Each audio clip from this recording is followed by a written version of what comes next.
participating in this webinar. Today's topic is security, dialogue, and development in Cabo Delgado.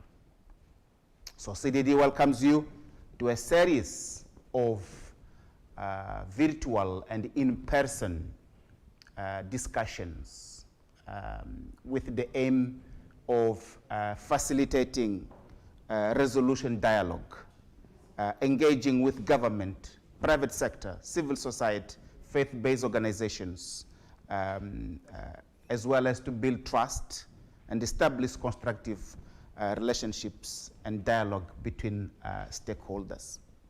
We also aim at encouraging multi-stakeholder conflict resolution strategies with a particular focus on local solutions to local problems in order to end violence in Cabo Delgado, promote the return of displaced communities, foster conflict-sensitive LNG development, and further private sector investment. Our biggest goal with all these process starting today is to have the conflict in Cabo Delgado resolved, security-related incidents on communities minimized, and conditions for private and public sector development established. Today, we have an important panel. We have the privilege of having with us today His Excellency Valish Tawabu, the governor of Cabo Delgado. We have the privilege of having Colonel Omar Saranga, representative of the Ministry of Defense. We have distinguished panelists. We have Comfort Arrow. Comfort Arrow, she is the program director for the Africa Department of ICJ. We have also Julia Washav. Julia Washav is the director of the Association for the Protection of Women and Girls in Cabo Delgado. We have Liesel Lowe Vandrun. She is the representative of the Institute for Security Studies in South Africa. We have also Delphine Faouk, representative from Total. We have Jacob Osman. Jacob Osman is an important private sector representative from Cabo Delgado, and together to facilitate this webinar today, we have Richard Vance, who is an important and acclaimed expert in mediation and conflict resolution. Distinguished panelists, participants, this is the webinar for today. Without further ado, I will invite His Excellency Valish Tawab, the governor of Cabo Delgado, to give his opening remarks, focusing on what is needed for the return of private sector and importantly for what is needed for the stabilization of security in Cabo Delgado. His Excellency Valish Tawabu, the governor of Cabo Delgado, over to you.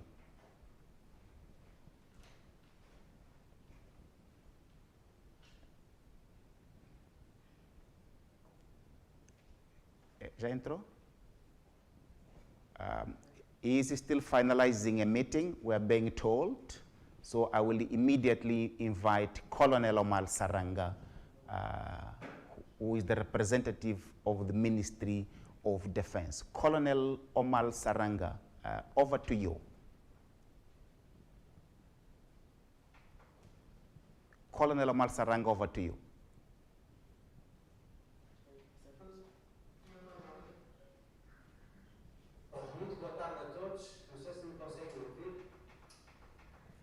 Perfeitamente, perfeitamente, Coronel, perfeitamente.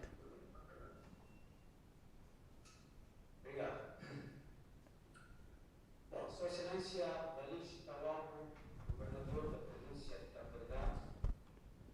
Excelências, distintos convidados deste webinar, minhas senhoras, meus senhores. Antes de mais, gostaria de exprimir a nossa singela, mas respeitosa e calorosa gratidão ao professor Dr. Adriano Novunga, diretor do Centro para a Democracia e Desenvolvimento, e a sua equipa, primeiro, pelo honroso convite endereçado ao Ministério da Defesa Nacional para participar nesta sessão da abertura do webinar sobre segurança, diálogo e desenvolvimento. Segundo, pelo seu cônscio e óbvio reconhecimento de que a liderança do Ministério da Defesa Nacional, em geral, de Sua Excelência Jaime Bessa Augusto Neto, Ministro da Defesa Nacional, de forma particular, foi fundamental e decisiva para o sucesso dos trabalhos da primeira fase desta plataforma de diálogo, razão pela qual valoriza a participação da nossa instituição pela importância que tem ou pode ter na exploração de oportunidades de diálogo para a mitigação de fatores que concorrem para o extremismo violento em Cabo Delgado. Recording in progress. Exemplos dessa mitigação podem ser encontrados nos esforços incessantes empreendidos pelo nosso governo para o estabelecimento de uma paz definitiva que concorra para o desenvolvimento através da criação de condições para a retoma de investimento, sendo de mencionar a recente decisão do chefe de Estado e de governo da SADC, corolário de uma diplomacia bem-sucedida da República de Moçambique. Como é sabido, os terroristas assassinam de forma bárbara e indiscriminada o nosso povo, esquartejam famílias indefesas, pilham os seus bens, queimam habitações, violam mulheres, raptam jovens, destroem infraestruturas econômicas e sociais. Este vandalismo que ignora o pilar básico de sobrevivência humana, o respeito pela vida, não tem precedentes na história do nosso povo e tem como consequência uma onda gigantesca de deslocados internos que procuram refúgio em outros distritos das províncias da nossa bela pátria amada, rica em recursos naturais, extraordinariamente atrativos para o investimento direto estrangeiro para os setores mineiros, petroleiros e de gás. O Estado moçambicano, reconhecendo a sua responsabilidade na promoção e proteção dos direitos humanos, incentiva e fomenta a cultura do diálogo para que o desenvolvimento sustentável seja uma realidade. Exemplos para isso não faltam.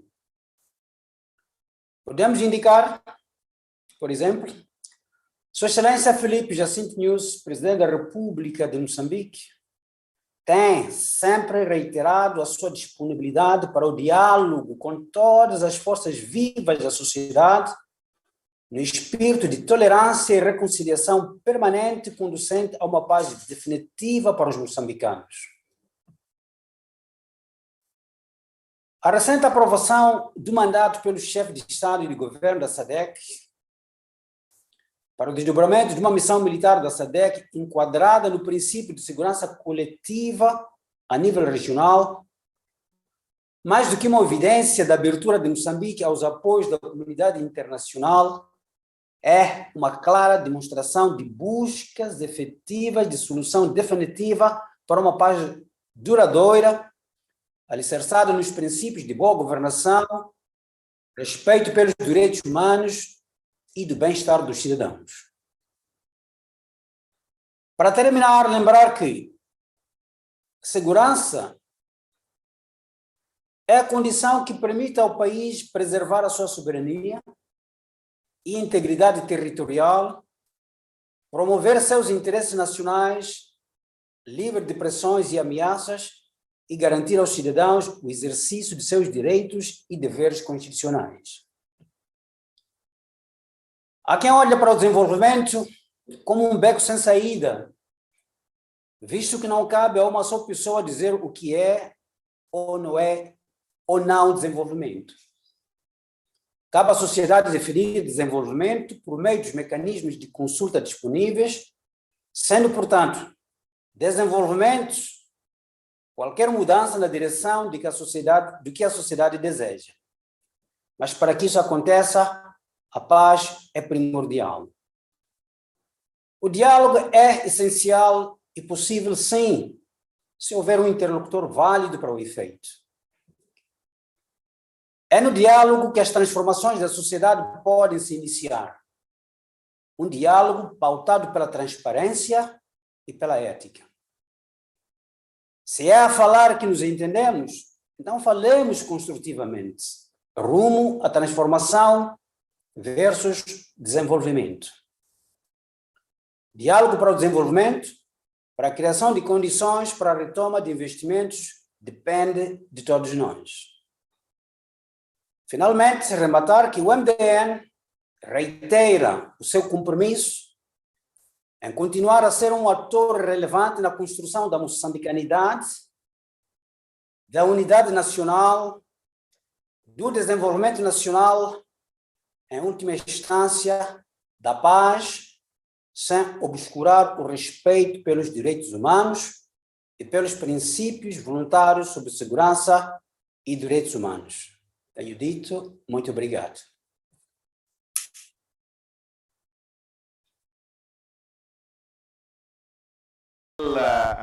De Infantaria Omar Saranga, pela apresentação e por destacar o diálogo como sendo um importante caminho que é também encorajado pelo Estado moçambicano. Destaca a necessidade, obviamente, de haver interlocutor válido e é importantíssimo isso.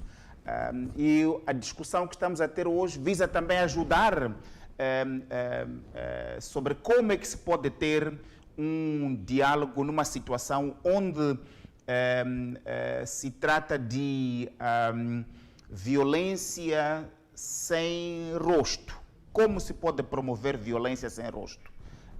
Sem demorar, passo a convidar a Sua Excelência, o senhor governador da província de Cabo Delgado.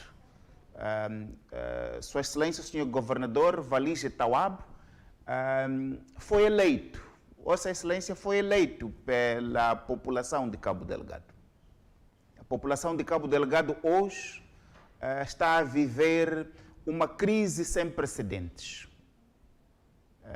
Temos um número elevadíssimo de deslocados internos, temos a situação econômica, social e até política perturbada, e por via dessa perturbação a nossa nação não está a buscar a monetização das reservas importantes de gás que Moçambique tem. Vossa Excelência, o que tem que acontecer para o restabelecimento da normalidade em Cabo Delgado? Muito obrigado, muito boa tarde. Começo por saudar a si, ilustre professor Dr. Adriano Novunga, diretor executivo do Centro para a Democracia e Desenvolvimento, e através de si também quero ter esta oportunidade para saudar a todos presentes nesta plataforma. Bom, é com enorme satisfação, gratidão e orgulho que nos sentimos por fazer parte deste honroso e sublime webinar, o qual se espera e deverá ser levado a cabo por todos atores sociais, nacionais e internacionais, com vista a proporcionar um ambiente rumo ao desenvolvimento econômico e a retoma de investimentos na nossa província de Cabo Delgado. Esta iniciativa anima as autoridades governamentais e a sociedade em geral da província, tendo em conta que as nossas perspectivas e desafios serão levados ao debate por especialistas renomados, que sem dúvidas apresentarão alternativas viáveis para o nosso rápido desenvolvimento econômico e social. Este webinar abre as portas para Cabo Delgado, expor as suas potencialidades e mobilizar investimentos que permitem gerar cada vez mais postos de trabalho, autoemprego e aumento de rendimentos para as famílias. Por isso, queremos endereçar uma palavra de apreço ao Centro da Democracia e Desenvolvimento, CDD, pela disponibilidade de colocar o seu gênio criativo na implementação de um conjunto de atividades focadas no diálogo, como um instrumento que pode ajudar na construção de confiança nas comunidades e no retorno do setor privado internacional à província de Cabo Delgado, condição essencial para a promoção do desenvolvimento inclusivo. Com esta oportunidade, pretendemos compartilhar e recolher ideias valiosas que possam permitir a aquisição de contribuições que possam minimizar, através de debates abertos entre as partes, os problemas que assolam a população em geral, aos trabalhadores e empregadores, de forma especial na nossa província, para juntos propor e traçarmos medidas sustentáveis para a sua erradicação e, consequentemente, estabelecermos o bem comum das partes e garantirmos um bom relacionamento desejado. Com o anúncio da decisão final de investimento em 2019, a província iniciou uma nova fase da nossa história, na qual as nossas PMEs foram desafiadas a acelerar o passo na adoção de novos padrões de organização e qualidade que respondem aos requisitos dos grandes projetos, mas também têm externalidades ou impactos positivos para a sociedade em geral. Infelizmente, com a pandemia da Covid-19, foram afetados mais de 2.815 empregos e 46 empresas forçadas a interromper a atividade num contexto de múltiplos desafios. Cabo Delgado está a estruturar o seu plano pós-crise e teremos de explorar esta oportunidade de retoma que já começou a dar sinais promissores para acertar o passo na abordagem e prática, sobretudo sobre o conteúdo local em Cabo Delgado. O conteúdo local ocupa uma posição central na estratégia de recuperação e retoma das atividades pós-pandemia da Covid-19. E o foco do nosso debate consiste na adoção de cotas para as áreas em que os fornecedores locais são competitivos. Na província de Cabo Delgado, 80% do volume de negócios é realizado pelas pequenas e médias empresas. Portanto, contamos com 2.400 pequenas e médias empresas. A agricultura é a principal atividade econômica praticada por 82% dos agregados familiares. A maior parte dos atores econômicos funcionam no regime informal. Por isso, quando falamos da economia ou negócios, a nossa maior expectativa é que a presença de atores internacionais não prejudique os atores internos, pequenas e médias empresas e informais, sob pena e risco de descarrilarmos para situações que comprometem a segurança e direitos humanos. É nossa expectativa que as operadoras da bacia de Rovuma adotem procedimentos simplificados para estimular o conteúdo local e contratar cada vez mais pequenas e médias empresas. Portanto, tendo em conta as suas potencialidades, Cabo Delgado é uma província que continua a ser um destino preferencial para o investimento, capaz de ocasionar um rápido crescimento econômico e social, com benefícios diretos para toda a população.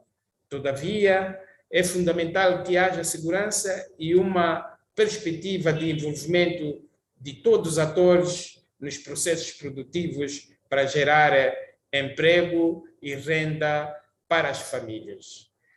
Relativamente à segurança, nos últimos momentos, graças ao trabalho das forças de defesa e segurança do nosso país, há uma tendência de retoma na normalidade, facto que se pode comprovar com o retorno da população às zonas de origem.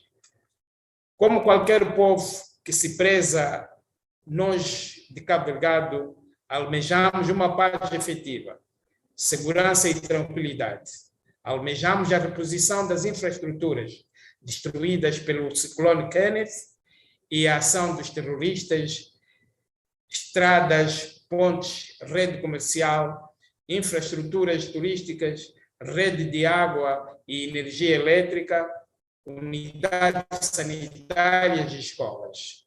Julgamos ser imperioso o financiamento do setor público e privado, com vista na criação de mais postos de trabalho e emprego, sobretudo para jovens não aderirem aos grupos insurgentes.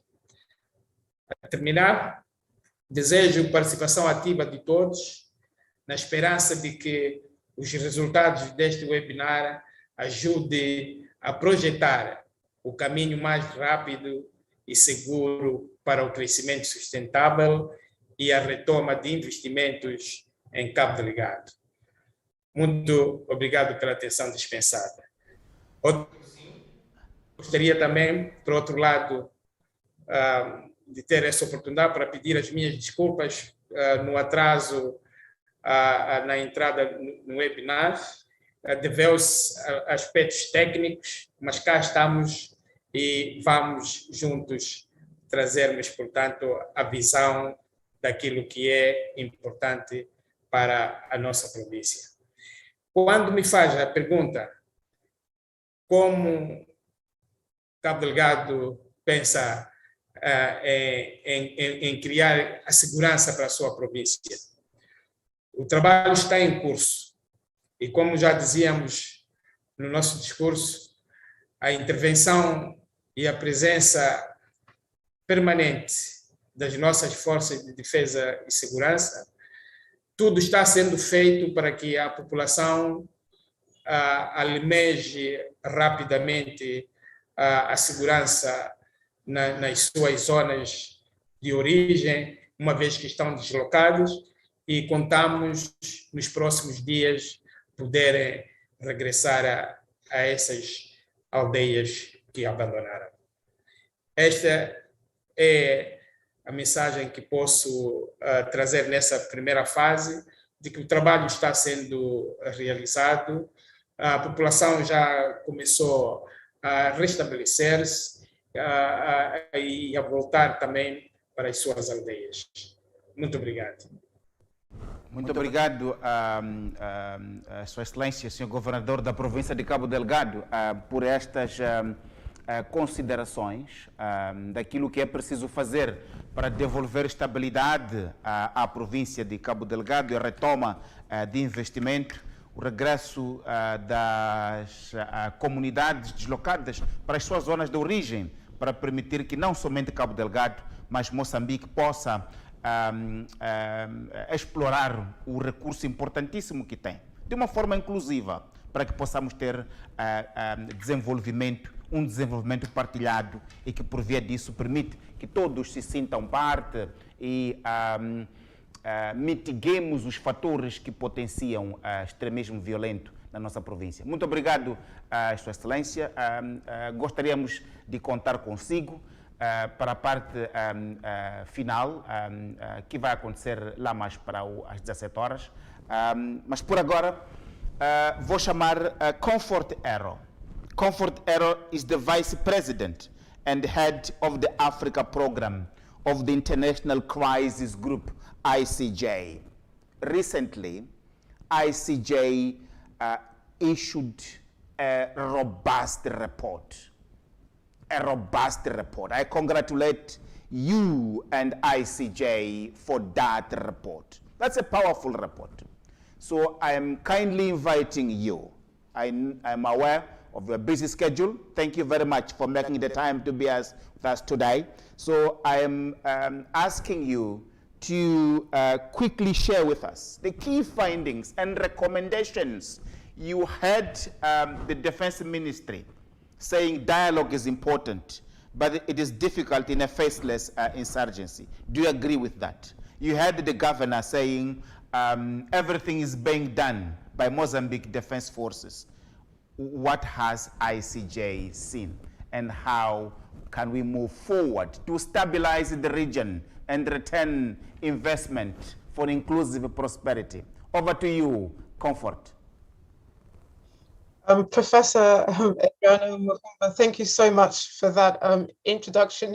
You overstate my my position, but thank you for the very warm introduction, and I really am very pleased to be with you all today, and welcome the governor also, and my deepest regards to you, given the very difficult portfolio that you have to grapple with as well.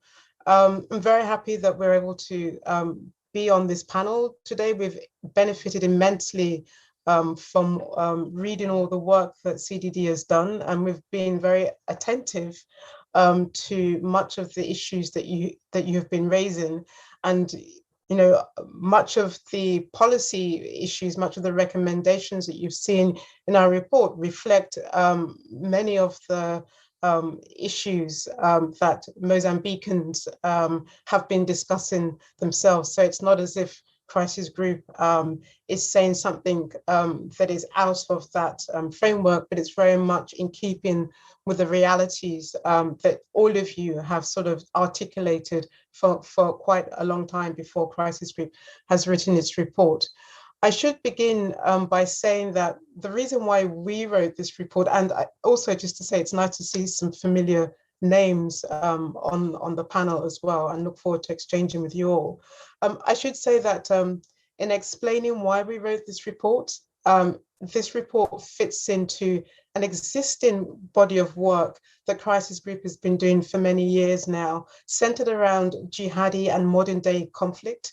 The future of conflict, looking at the economics of conflict, looking also at social media and conflict, and also climatic change, but also looking at regional security issues and how what appear to be very localized conflicts mushroom and then become not only a national threat, but become internationalized or regionalized very quickly as well.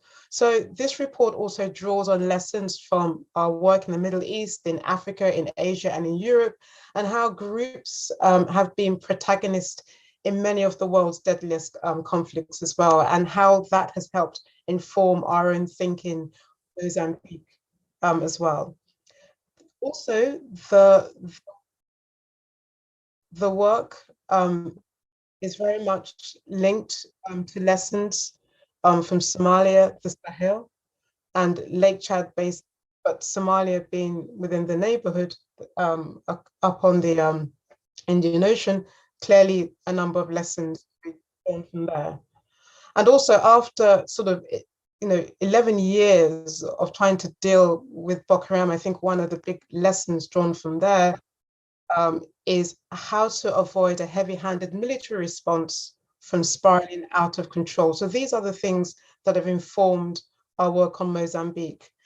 We are talking at a very delicate time in Mozambique. The humanitarian situation is very dire. The number of Mozambicans that have been killed as a result of this insurgency, reports of horrible crimes committed against civilians, and many displaced reports.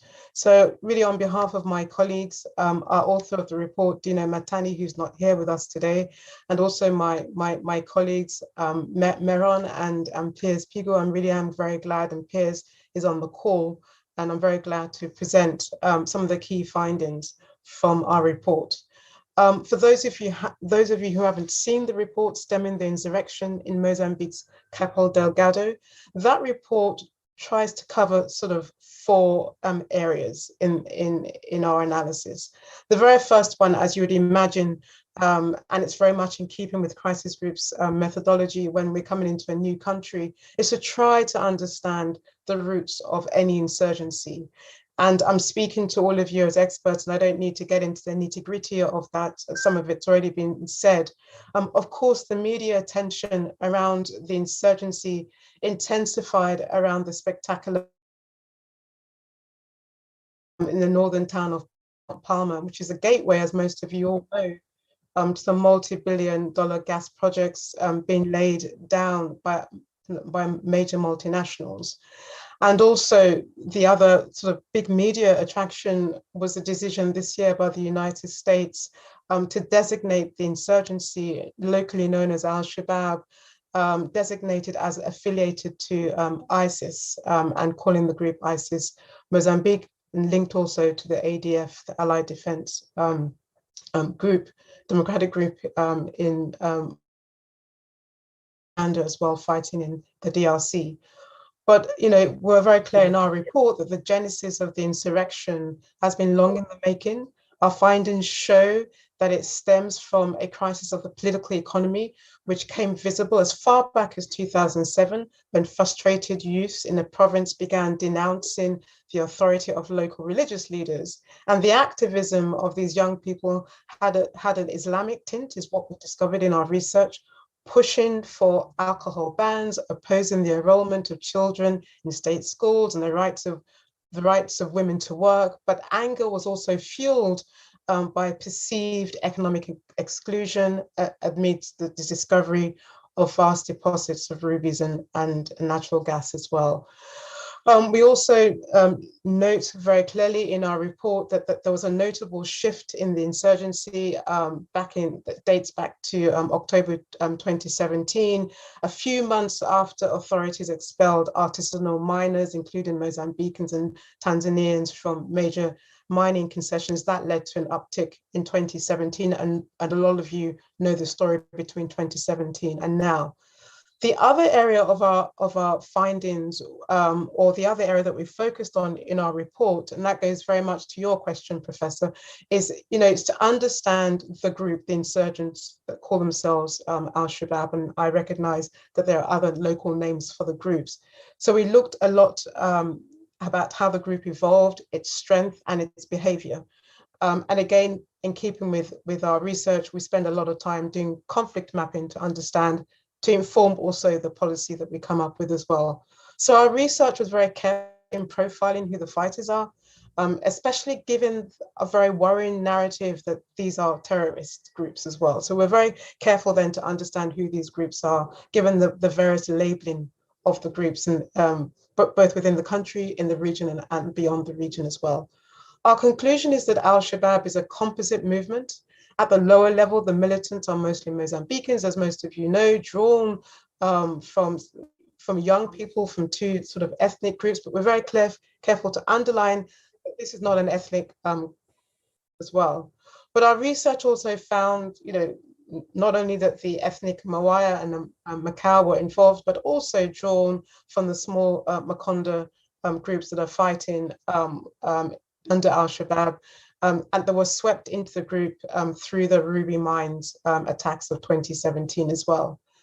The leadership of the movement, I think, is very different. While there are a number of known Mozambican leaders within the group, eyewitness accounts that people that we spoke to talked about Mozambicans and Islamic Tanzanians who fled from security crackdowns as being part of the profile of the group as well.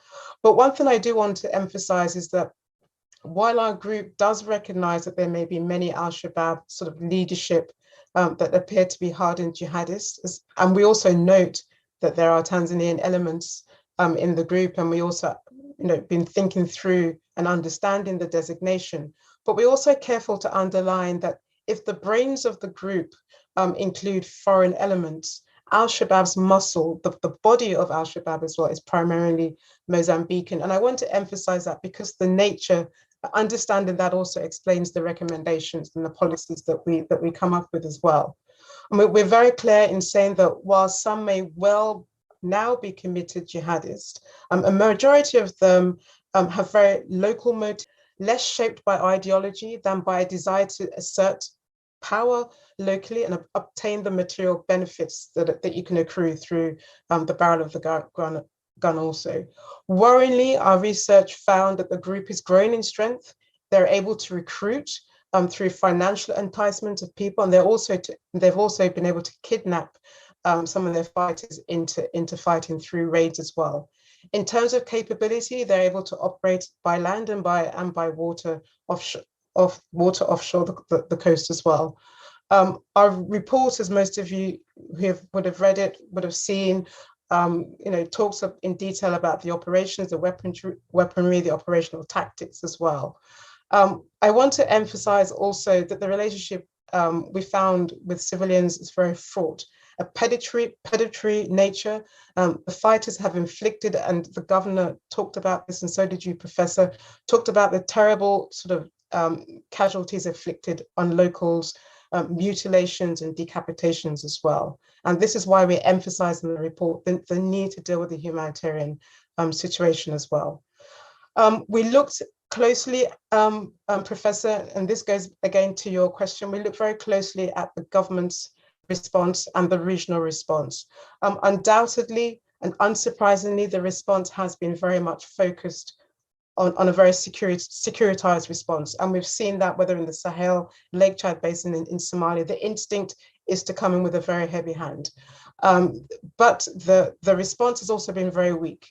The army is in disrepair, and it has been a soft target by Al-Shabaab. It's also been overstretched, overcommitted, having to guarantee security elsewhere in the country as well. And as a result, the government has relied heavily on an elite paramilitary police unit as well.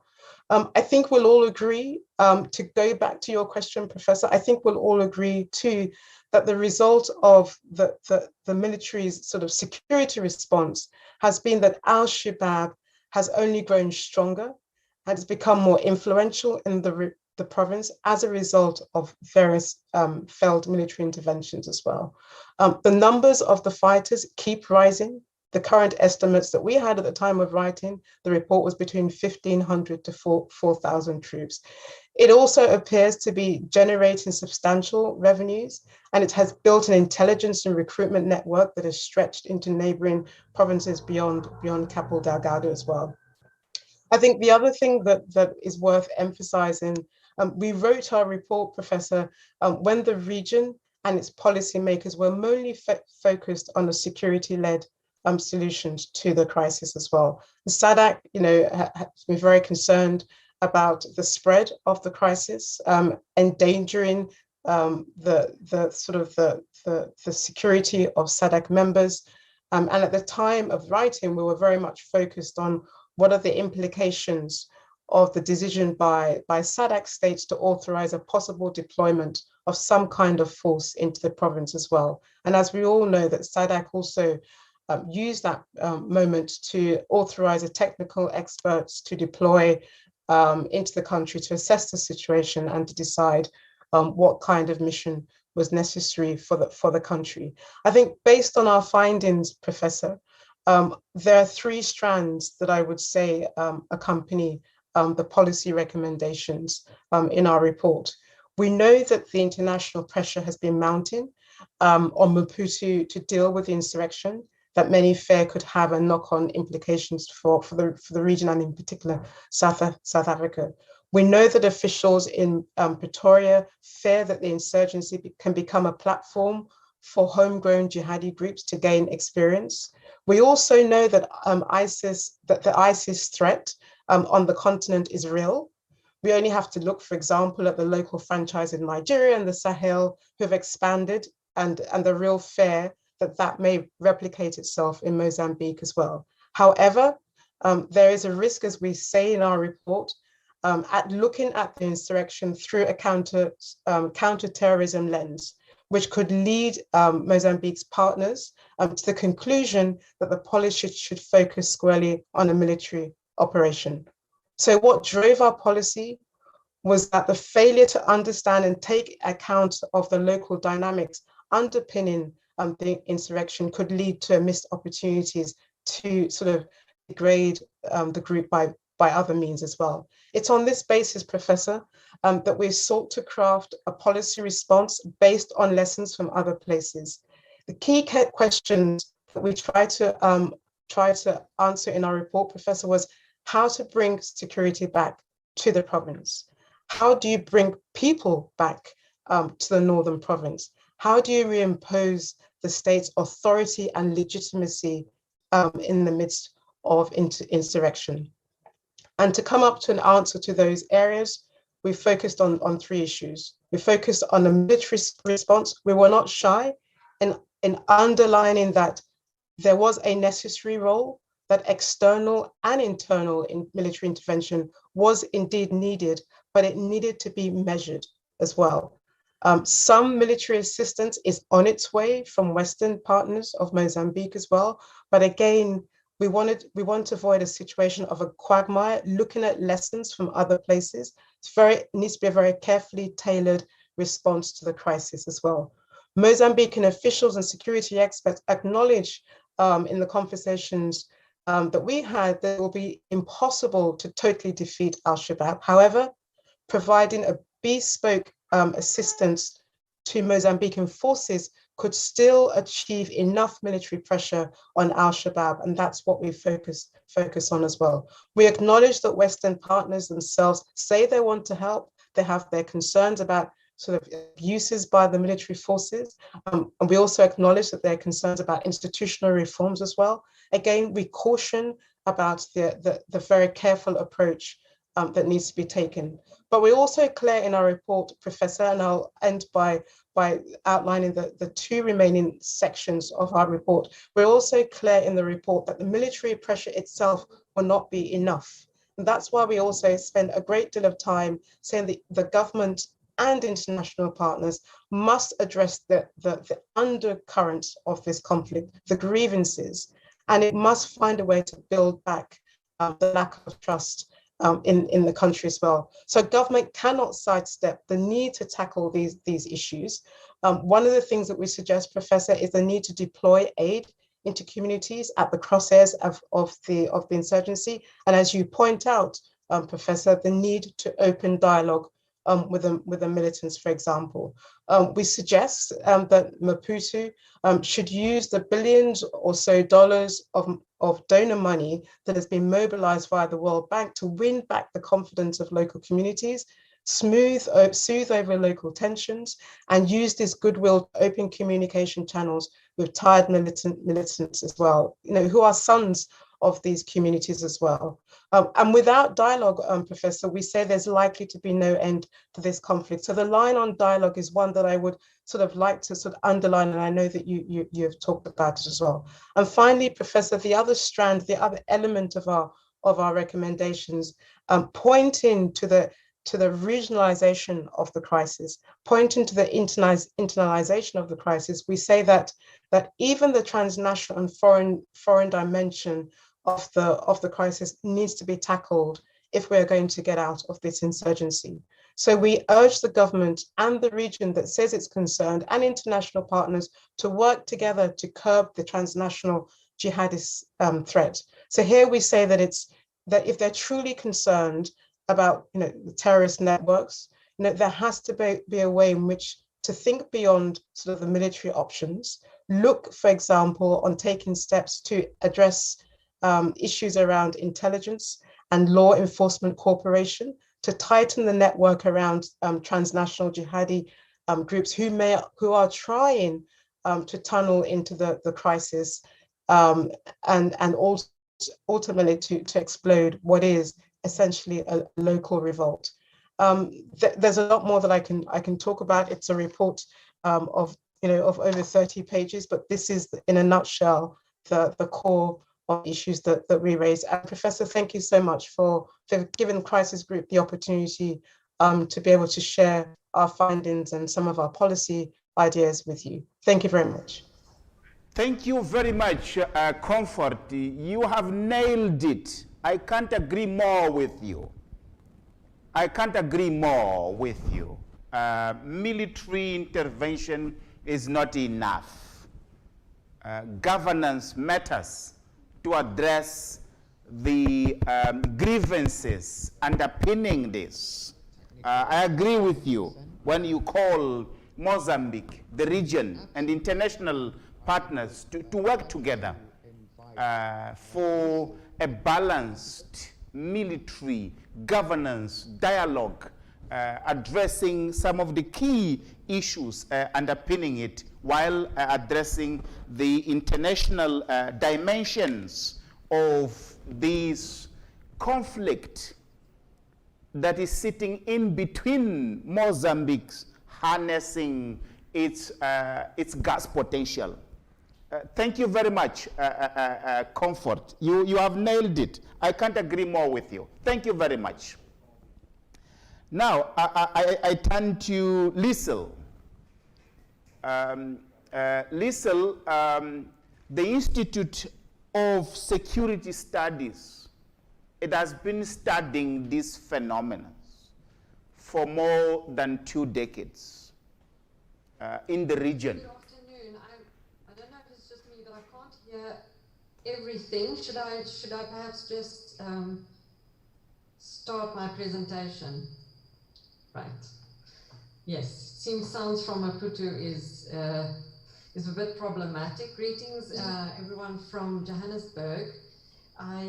It's been my privilege to speak on this platform. This is now my 2nd time. Thank you very much for the invitation and for inviting the Institute for Security Studies at these dialogues. A lot has actually happened since the last time I spoke.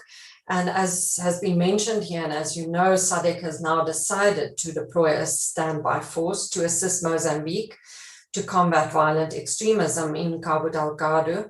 And so I will shortly speak to the implementation, the implications of this decision on the 23rd of June then.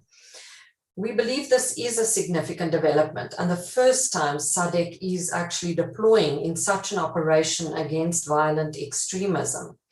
As the ISS, we have been calling for SADC to get involved and intervene in the situation in Cabo Delgado for almost a year now. But we have also repeatedly said that this has to be a carefully managed intervention, only as one component of a bigger strategy by SADC and the region to save lives, protect civilians on the short term while implementing other strategies over the longer term. As the ISS, we've also throughout placed the emphasis on proper research on the ground to understand all the dimensions of the crisis, and we are currently in ongoing engagement in this. So let me perhaps just quote from our statement of August 2020, as I said almost a year ago. We said that SADC should invoke Article 6 of the Mutual Defense Pact, implement its 2015 counterterrorism strategy to combat the insurgency. Can I go ahead, Professor? Right, okay, sorry. Yes, so I was saying our statement was about the counterterrorism strategy, which was developed in 2015 in line with the United Nations Global Counterterrorism Strategy, which provides for actions in the areas of development assistance to prevent radicalization, border security, humanitarian assistance, and the need to tackle the root causes of terrorism, which I think has universally been accepted. So since that time and since the decision by SADC, everyone has noted the reservations and questions about the capacity of this standby force, which only exists on paper for now, which is to be brought together, and the risks of such a force of actually aggravating the situation and over-militarizing the situation. So why would then we continue calling on SADC when there are other options? And others are standing ready to assist Mozambique. In terms of the military response, there are many options on the ground that have been tried. Private military operators. At the moment, there are persistent reports of Rwanda standing ready to intervene with deployment of elite troops. There is assistance being offered and currently ongoing with training and assistance of non-lethal equipment by the EU, the US, and others. There are also persistent reports of other countries who might have even already intervened bilaterally already to beef up the Mozambican military response. But I would say we believe a SADC strategy, if it is well managed, correctly implemented, is our best chance of getting a response that is comprehensive and that serves the interests of the region. Private military companies, external forces, bilateral intervention, especially from regimes that are not democratic and not accountable in any way, are not the solution. We have learned in the Sahel, and Comfort Era has mentioned the Sahel, Lake Chad Basin, Somalia, as the ISS with our offices in Dakar and in the Horn of Africa. And so we've done almost 10 years of studies there. But we have learned that now, after 10 years of being on the ground, France, for example, is now handing over its operations to the G5 Sahel, the neighbors, as it were.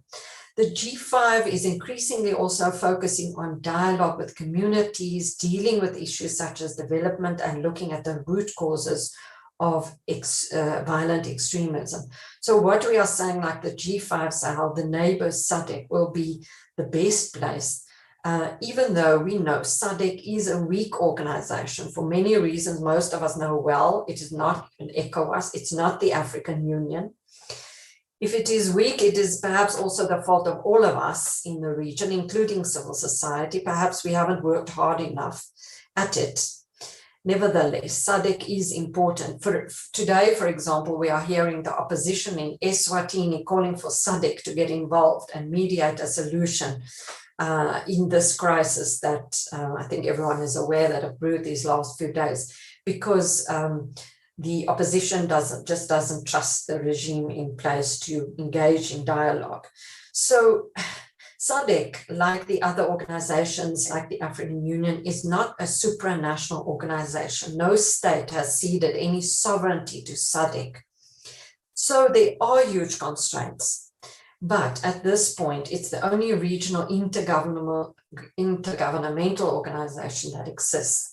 What are our alternatives in this region? Some would say perhaps any loose other coalition of the willing, perhaps the groupings of former liberation movements in Southern Africa, which Mozambique, Zimbabwe, South Africa, Angola, and others are part Namibia. These have proved to be worthless at best, and in some cases very counterproductive to finding solutions that will bring peace and stability, without even mentioning democracy or human rights to the citizens of this region. So the standby force was approved by the 16 member states of SADC at an extraordinary full summit on the 23rd of June, as I said. May I add, it was the first extraordinary summit since the SADC Troika and Double Troika started meeting on Cabo Delgado in the beginning of last year already. So this has been approved, and in August this year, SADC will again meet for its annual full summit, when Malawi will take over the chairship of SADC and South Africa will then chair the organ on politics, defense and security, the structure which is expected to be at the forefront of this response. Politics, defense and security, and hopefully it will not only be defense and security, but mostly also politics. Well, the Mozambican government is at this stage the interlocutor and will remain for all those wishing to assist in the crisis. We know that this is bigger than Mozambique and affects the whole region, no matter from what angle you look at it, in terms of lives lost, the suffering and insecurity of citizens, the burden on states of providing additional security, even just border security, humanitarian assistance. For some member states of SADC, it might even just be the threat to them in terms of how the investment environment in Southern Africa is being viewed. It affects everyone and collective responses are called for. Crisis in Africa, as we noted, is very complex with multiple root causes, including those of bad governance that in many places can be top of the list. That is why the African Union was created, to move from the idea of non-interference in sovereign states of the OAU to the non-indifference of the AU. Some of the structures, incidentally, were created in 2003 at the AU summit in Maputo, where I was privileged to be. So SADC is stepping in now with a standby force, and it does have a counterterrorism strategy that it can use to implement a much needed comprehensive response. And I think our job is to encourage the leaders of the region to stick to this comprehensive response. Thank you very much. I will be available for any questions on this and the many other issues and pertaining to this and the work we've done as the Institute for Security Studies. Thank you, Richard. And Professor Novunga, who I don't see on the screen, but might be behind the scenes. Listen, thank you very much. I agree with you. SADC is important. SADC, as an institution, weaknesses, they do indeed reflect the weaknesses of governance in the region, including of civil society. I agree with you, but it is an important organization, particularly given the root causes of this conflict in northern Mozambique and its ramifications, and the possibility of SADC playing an important role to, number one, address the trans-border issues, but also provide the platform of intelligence and deny re-support to this group. So I agree with you. Of course, there are challenges. SADC said it has $12 million. It's an important amount, but relatively small to the challenges in northern Mozambique. So I think ways are to be found to strengthen the participation of SADC, not only in terms of military, as you have said, but as a platform of governance, because SADC it's a block of development of member states. So governance matters there in order to address some of the root causes that are driving this conflict. Lisa, thank you very much. I hope you will stay with us to take some questions And you have built on what Comfort Aero has said, brilliantly said, in terms of the root causes of the grievances, but also the international ramifications of this conflict. And Comfort has also talked about the beheadings. So this is not only a security crisis. There are elements of gender-based violence here. When you have women that are being beheaded, when you have children that are being massacred by these violent extremists, so it's not only an issue of security crisis.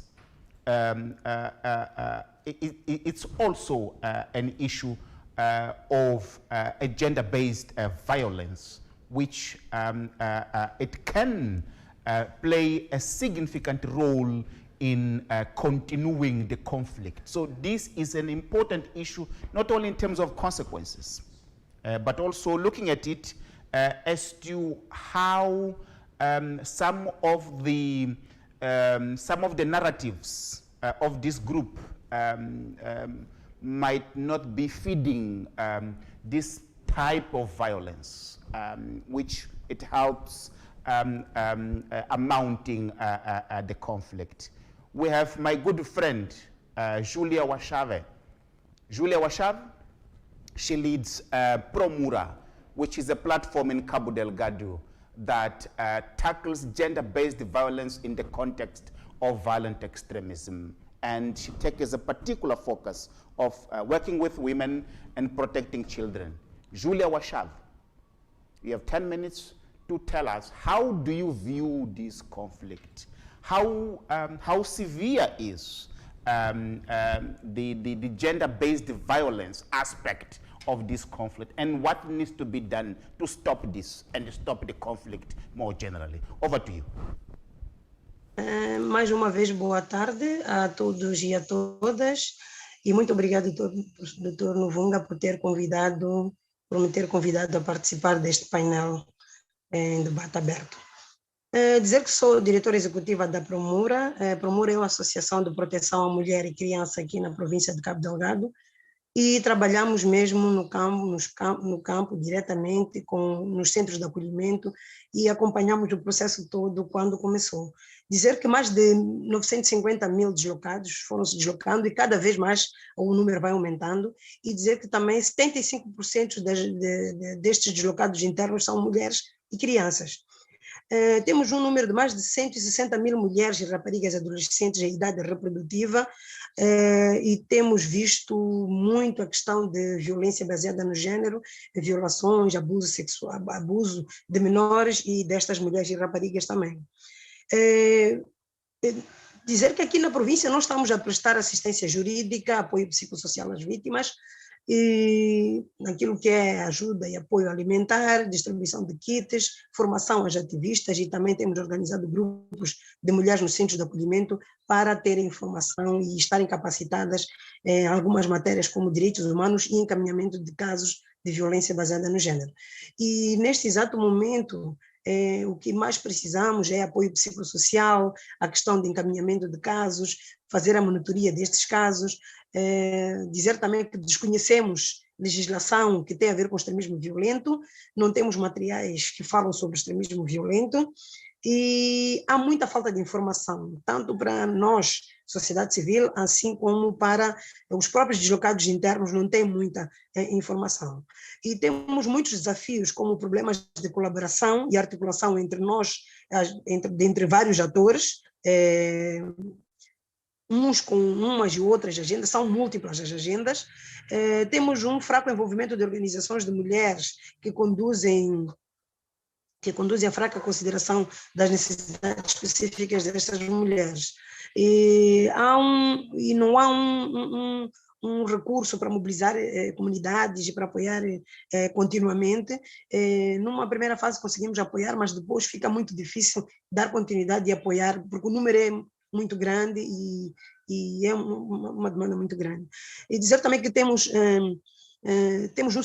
um problema visível, o secretismo no tratamento deste assunto do Cabo Delgado, naquilo que é informação, como eu havia dito, que há muita informação que nós, sociedade civil, não temos, assim como os próprios deslocados.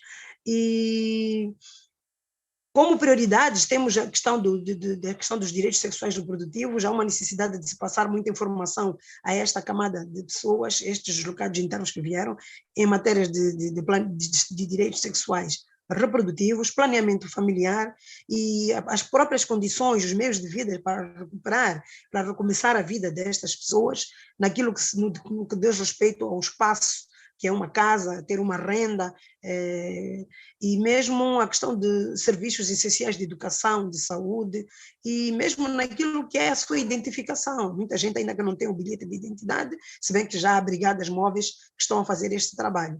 E temos também prioridades na questão de orientação política sobre esta questão do extremismo violento e deslocados internos. Como atender estas vítimas deslocadas internas, desde a questão do atendimento, apoio, mesmo os próprios instrumentos legais. Não temos legislações que falam sobre o extremismo violento. Muito obrigada.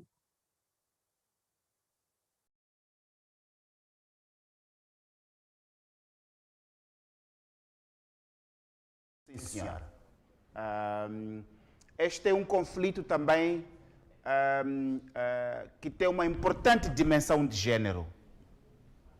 Quando temos mulheres a ser cortadas cabeças, as crianças sendo massacradas, essa é uma dimensão mais virulenta do conflito. É uma dimensão mais virulenta do conflito. Então, concordo consigo que temos que potenciar o trabalho nessa componente também. É por isso que trabalhamos também com organizações feministas e organizações de base religiosa, que é para ajudar nessa importante componente. Muito obrigado, Júlia Wachave. Em Cabo Delgado, Moçambique tem a terceira maior reserva de gás natural. Passam mais de 12 anos que estamos a dizer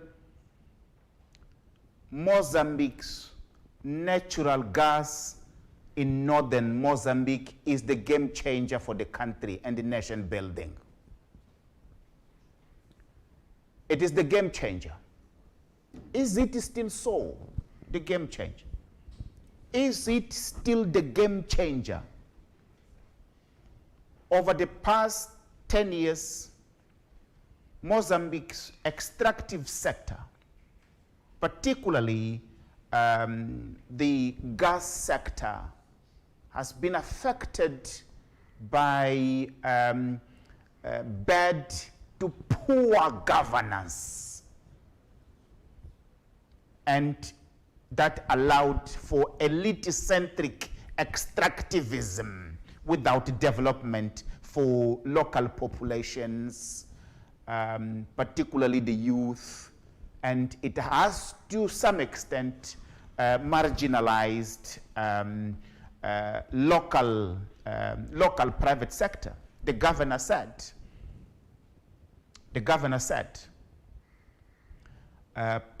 international private sector should empower Cabo Delgado national private sector. We have Osman Yakub. Osman Yakub, please tell us. You are Cabo Delgado. You are Cabo Delgado. You have been there throughout. You know Cabo Delgado before gas discovery.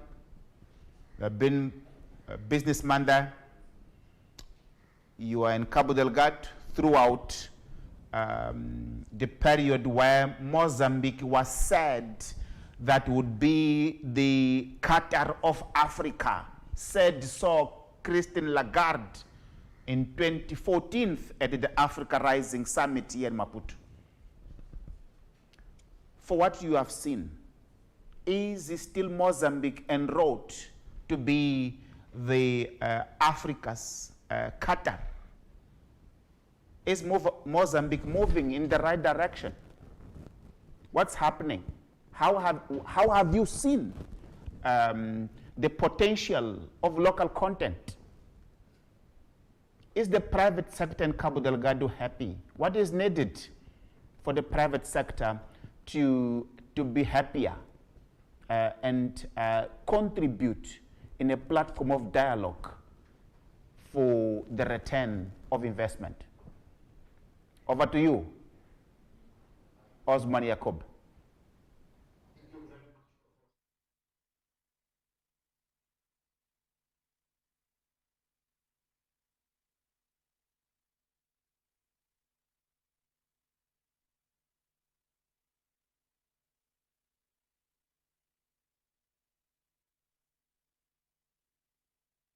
Viramos o seu trabalho, é um homem sempre enérgico, sempre disponível, sempre presente e até informalmente posso acrescentar que é um homem quase elétrico diariamente. Obrigado pelo convite, os meus respeitosos cumprimentos a todos e em particular aos que me antecederam. Claro que o que me vai preceder é o Richard, e o Richard também é uma pessoa eloquente. Excelência, Sr. Governador, os meus respeitosos cumprimentos. E ao Coronel Sarango, que tenho o prazer de conhecer há muitas décadas, já de Cabo Delgado, a todos os meus respeitosos cumprimentos, my greetings to all participants. Professor Novunga, o que disse é verdade, o conteúdo local, I'll be much more eloquent in Portuguese, if you allow me, ladies and gentlemen. O conteúdo local. Thank you. O conteúdo local é mais pôr o local contente. Na prática ele não existe, e não existe apenas da parte das multinacionais que operam na nossa província, existe até nas organizações não governamentais que nos trazem ajuda humanitária, que poderiam em simultâneo melhorar a sua performance consumindo localmente o que iria alavancar o nosso empresariado pequeno em Cabo Delgado. Mas pronto, eu estou fora do país, como sabe, não trago datas aqui, mas farei por corresponder à honra que me foi dada em participar neste debate. Eu acho que em Moçambique, nesta fase, especialmente tratando-se de Cabo Delgado, nós não podemos falar apenas de paz, que é importante. O que deveríamos falar é de uma paz sólida, segura e permanente, definitiva, se quiser. E a paz, eu não tenho valências militares, mas diria que é importante termos o Ministério de Defesa, as nossas forças de defesa e segurança completamente reorganizadas, reestruturadas e termos o material necessário para combatermos com maior eficácia aquilo que se passa em Cabo Delgado. É muito importante o fator militar, ter umas forças de defesa robustas, mas nós precisamos de também, em paralelo, começar a estabelecer políticas de inclusão social. Eu penso que o Sr. Excelência, o Sr. Governador, referiu-se há bocado nas pequenas e médias empresas que estão dilaceradas com esta situação. Compatibilizar as nossas pequenas e médias empresas para irem ao encontro daquilo que são as necessidades e aquilo que são os princípios e os valores das grandes empresas, eu acho que é um bocado injusto na medida em que as grandes empresas que operam em Moçambique, na área do revumo em especial, elas próprias também deveriam fazer um esforço de compatibilizar-se com aquilo que é a pequenez do nosso empresariado. Porque se elas querem vir e trabalhar num regime de paz, num regime de sossego, num regime de boa relação, eles também devem compatibilizar os seus padrões contabilísticos e financeiros para estarem a par daquilo que é a necessidade do empresariado local. E isso não tem acontecido, infelizmente.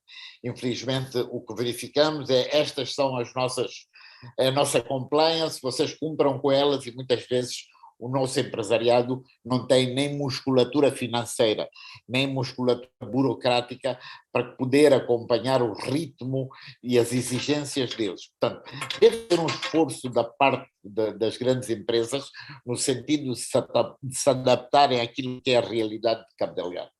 Eu dizia há bocado que nós precisávamos de também, conjuntamente com a robustez militar, ter alguma robustez no sentido de intervirmos com programas de inclusão social, com estudos que nos permitam alavancar as pessoas e criar situações de autossustento em Cabo Delgado. O que verificamos é que vamos dando arroz às populações, vamos dando comida às populações, vamos dar roupa à população, o que é muito importante nesta fase, mas temos que começar a pensar em criar postos de trabalho para os jovens e seria uma forma robusta também de aniquilarmos por essa via estes climas de... Eu não gosto de lhe chamar insurgência, porque se fosse insurgência nós teríamos o rosto do inimigo e do seu líder, é mesmo terrorismo. Eu gostaria de lhe chamar mesmo de terrorismo e de violência extrema. Nós poderíamos criar programas de emprego, de autoemprego e com isso nós iríamos, certa e seguramente a curto prazo ou a médio prazo, suster este permanente reforço nas fileiras dos terroristas. Sem isso, eu acho que não é possível, de facto, conseguirmos debelar definitivamente. Poderíamos até militarmente debelar, mas teríamos uma população que não beneficia nada das riquezas que tem a sua província. Respondendo completamente à sua pergunta, professor, eu diria o seguinte: de facto nós temos reservas de gás, enormes. Temos condições e valências no nosso país que nos permitam não competir, mas pelo menos igualar a outros produtores aqui, porque apesar do que a mídia internacional diz em relação às energias renováveis, tem que compreender que nas próximas décadas nós ainda continuaremos viciados pelo oil e pelo gas. Portanto, as necessidades vão se manter. Será que o parceiro que nós escolhemos para recolher e transformar o nosso gás em riqueza será o ideal? Eu não sei já se é o ideal, porque o que nós temos vindo a assistir é uma escalada de violência nos países onde a França está. Se formos à história da França, verificaremos que o envolvimento do presidente Giscard d'Estaing com o imperador Bokassa é do domínio público. Mais recentemente verificará a situação recambulesca em que o antigo presidente Nicolas Sarkozy está metido com os fundos da Líbia e apoia a sua campanha. Portanto, a França que eu conheci dos tempos da primavera da França, que foi com valores de igualdade, de democracia, de liberdade, essa França eu já não sei se existe, porque na prática da Total nós não temos grande experiência, mas a experiência que colhemos da sua intervenção na Argélia, da sua passagem pelo Vietnã, do que está a acontecer no Tchad, no Níger, não sei se teremos um parceiro à altura para assumir não apenas a exploração do gás, mas também assumir a responsabilidade social de estar a operar num país com os problemas específicos que tem Moçambique. Eu diria que precisamos que as ONGs que operam em Cabo Delgado, elas também sejam um exemplo vivo de apoio ao conteúdo local. Eu secundaria o nosso governador quando diz que que as empresas devem também ter alguma condescendência, e ponho condescendência entre aspas, porque não me ocorre neste momento outra expressão, em relação àquilo que são as empresas sediadas em Cabo Delgado, para que de facto este conteúdo local não seja apenas por o local contente, tenha efeitos económicos, financeiros, práticos na hora. Veja lá o que anda a correr nas redes sociais em relação às dívidas da Total que não foram pagas, que vão ser pagas. Portanto, eu acho que não sei, e repito, não estou a dizer que não é o parceiro ideal. Eu hoje tenho dúvidas que o nosso parceiro ideal tenha sido bem escolhido, na medida em que, na prática, não verificamos que haja resultado algum no empoderamento do comércio local. O setor privado local, não estando descontente, não estará também completamente contente com aquilo que se está a passar, porque, de facto, nós verificamos que algumas empresas que estão registadas, as pessoas desembarcam de Milão, desembarcam de Paris, desembarcam de Lille, vão a Cabo Delgado ao balcão de atendimento único e registram uma empresa. Ela fica automaticamente beneficiada como empresa moçambicana, que não está lá nem há um ano, nem às vezes nem há 3 anos, e às vezes nem aos 5 anos, mas que participa em todas as necessidades de fornecimento que estas grandes empresas têm. Portanto, professor Nuvem, eu penso ter respondido à sua questão de uma forma sumária.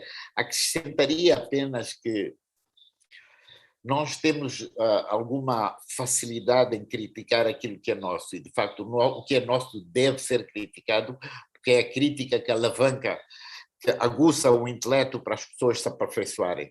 Mas, professor Nuvunga, repare lá, o amiguismo não existe apenas em Moçambique. A minha prática, desde os tempos da ANI até agora, a vida do Total me diz que o amiguismo às vezes começa de muito longe do nosso país e ele desemboca aqui sem grandes benefícios locais. Eu penso que no geral respondi à sua questão e falei das coisas que mais me apoquentam, que é a necessidade de falar de uma paz sólida, segura e definitiva, e não apenas de uma paz concluída por operações militares. Gostaria de que as nossas tropas fossem mais robustas, e isso está a acontecer com treinamentos, e temos um Ministério de Defesa muito ativo. Aliás, o Coronel Saranga tem sido também incansável nesse aspecto. Gostaria de dizer que os problemas levantados em relação ao setor privado pelo governador são pertinentes, porque estamos a verificar um esforço da parte moçambicana em obedecer aquilo que são os requisitos das grandes empresas, mas não verificamos nenhum passo das empresas investidoras que aqui operam em se aproximar do local. Aliás, pouca gente em Cabo Delgado conhece a cúpula da Total em Moçambique. Eles chegam, não podem pagar o almoço, não lhes podemos pagar o almoço porque têm um compliance que não permite, mas querem pagar-nos o almoço a nós, como se nós no nosso país não tivermos compliance. Gostaríamos de ter uma Total mais dialogante, mais participativa e mais moçambicana também. Muito obrigado a todos.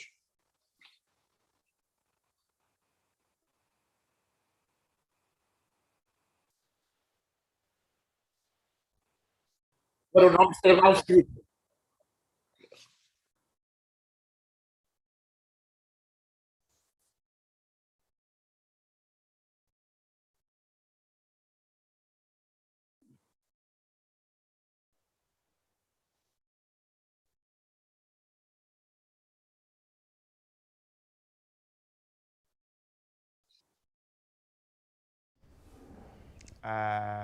Para permitir que possamos ter um desenvolvimento inclusivo, não só no fim, mas no processo também.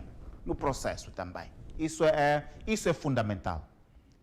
Diferentemente do petróleo, o gás leva muito tempo e nesse tempo é preciso assegurar a participação das gentes locais. das gentes locais. Osman Yacoub fala aqui de local content. Local content.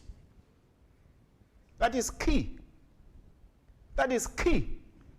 In most African countries, Mozambique included, the governance of local content is not right. The governance of local content is not right. It allows local content to be captured by central elites, by elites who are from the capital, and sometimes marginalizing regional and provincial elites. And this creates tensions. And depending on grievances, it can ignite existing problems and leading to violent extremism. So it's important that we can sit and talk. We can sit and talk to set things right. We have to set things right. Total will not go away. It's part of Mozambique's social fabric from the time that they farmed in. But governance is to be set right for an inclusive governance of Mozambique's extractive sector. Now, I have Delphine Fauk. She represents Total. She's the human rights person within Total for Mozambique. Total is doing great things. If we compare Anadarko and Total, no doubt that things have improved in terms of community engagement. But perhaps that might have come a little bit late. But tell us, what is Total doing? Over to you, Delphine.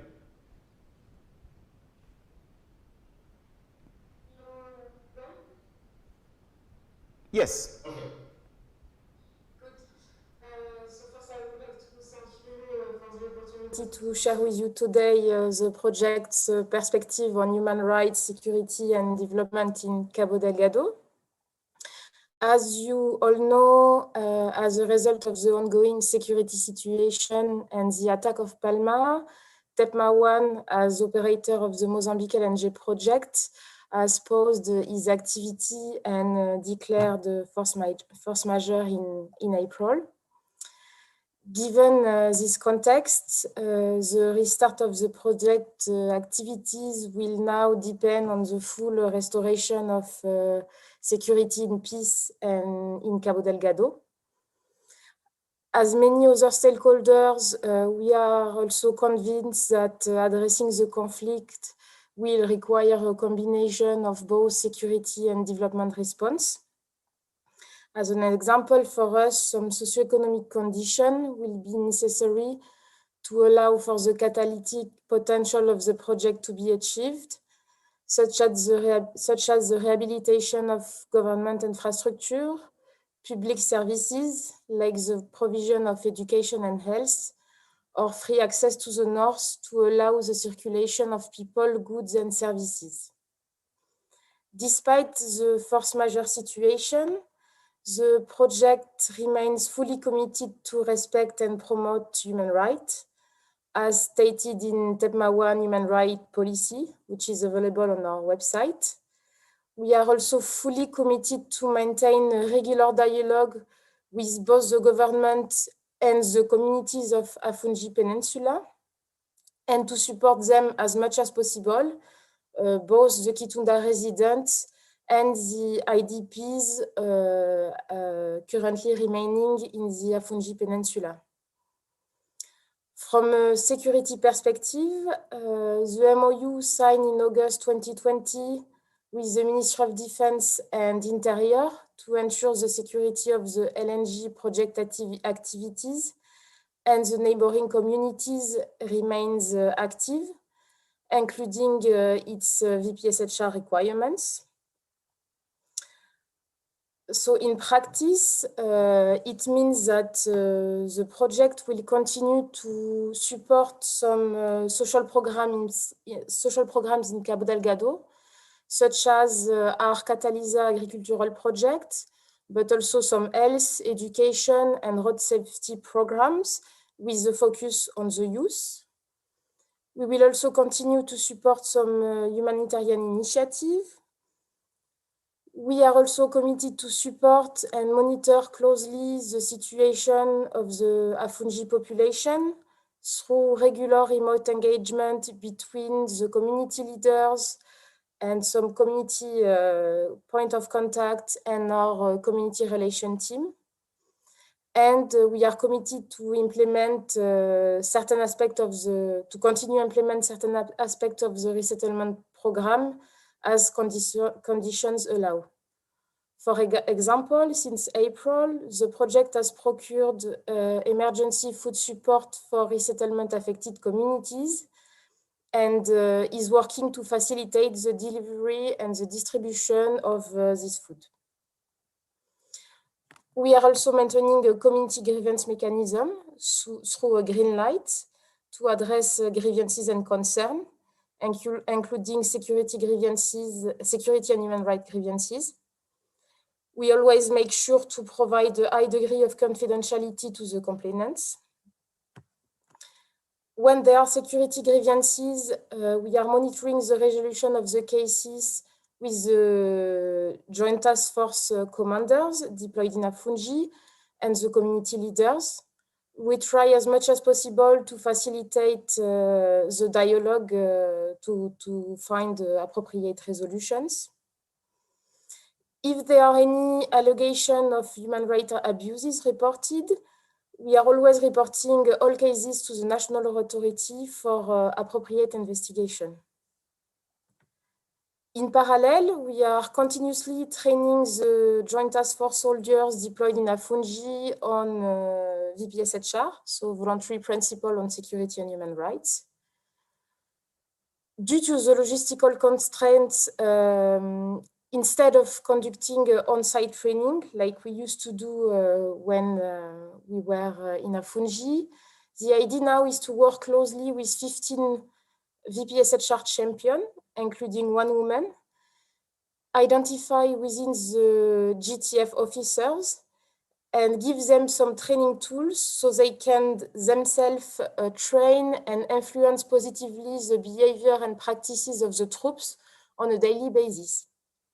The VPSHR champion will participate to regular train the trainer session, and we had one session organized in June in Maputo. We are also planning to continue being active in the promotion of VPSHR in Mozambique. For example, we can share our VPSHR information and educational communication materials. We have, for example, a leaflet translating VPSHR in Portuguese, and we have also developed some comics with do and don'ts of VPSHR for the soldiers. To conclude, I would like to thanks again Professor Nuvunga and CDD for inviting us. And I would like to express the project interest for multi-stakeholder initiatives. We are willing to continue the dialogue with all interested stakeholders around humanitarian assistance, VPSHR implementation, and conflict resolution in Cabo Delgado. And I remain available for any question. Thank you.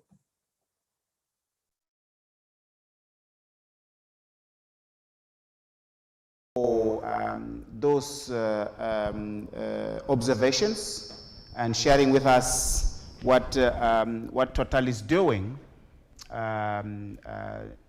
in the field of human rights and community engagement, despite the force majeure that was declared in connection to the security situation in Cabo Delgado. The issues are there, the challenges are there. Again, thank you very much for the continued engagement and dialogue that we have. And we hope you can continue with us to take 1 or 2 questions. And now I will open for 15-minute Q&A before I invited Richard Rans to share with us our perspective on how this platform aims at catalyzing dialogue. As I've indicated, there are actions here in Maputo, there are actions in Cabo Delgado. This is a Cabo Delgado-centric platform. This is a Cabo Delgado-centric platform. But of course, there are activities here in Maputo, there are activities also from the Tanzanian side. You all know that there are important dimensions there, but again, this is a Cabo Delgado-centric platform that aims at catalyzing dialogue, as it was clearly stressed by different panelists. We indicated that military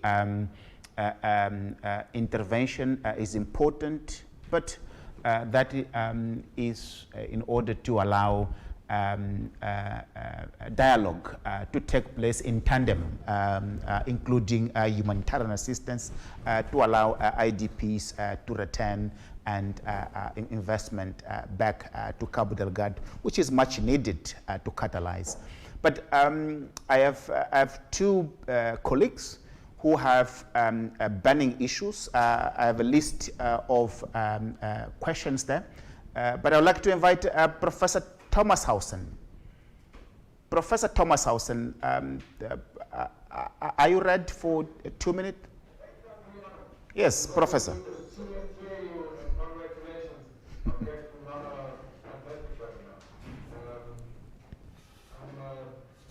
I have a slightly technical question, and it's something that's been bugging me.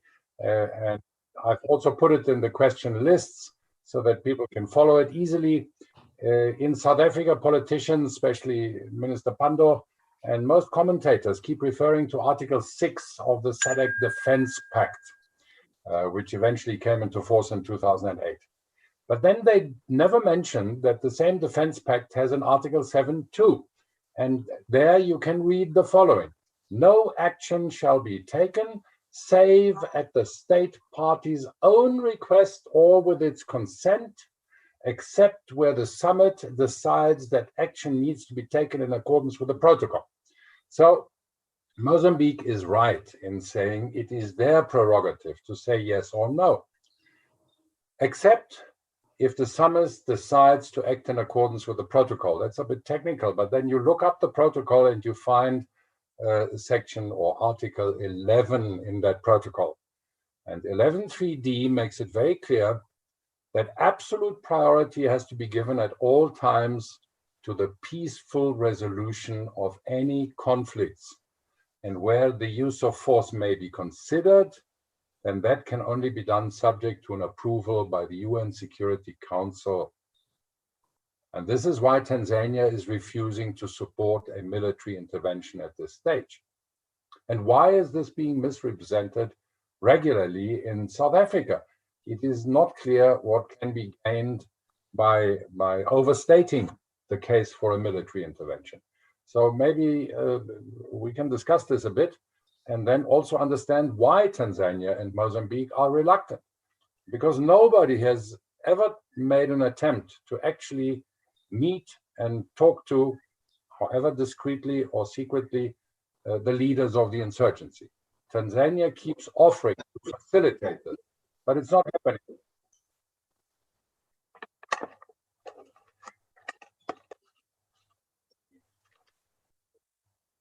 And my good friend, for those comments, I will ask Liesl to say something, but before, I'd like to invite Piers to Piers 1 or 2 minutes for considerations on the ICJ report reflecting on what was said by the presenters after Comfort. Piers, 2 minutes.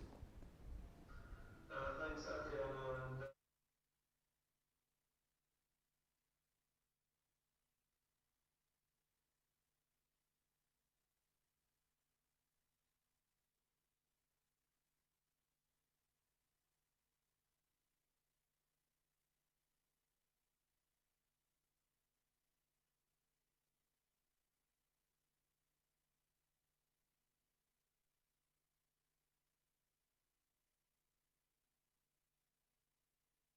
Situation, the psychosocial conditions, and the concern that the manner in which this issue is being handled at the moment.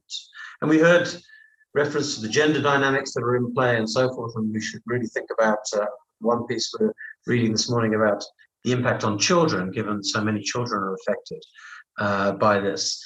That the manner in which the humanitarian situation is being handled is actually further compounding the long-term options for investing in communities. Crisis Group makes this recommendation of using its development budget to work on building relations within communities as part of a kind of a scaffolding exercise around this dialogue that Prof. Thomashausen and others have been referring to. And I think that there are a number of experts who can talk about different options that might be available, but certainly I would echo Liesl Lovodran's earlier comments about the importance of doing more research to understand the conditions on the ground. I think that's an accepted thing which we've heard repeatedly in every webinar.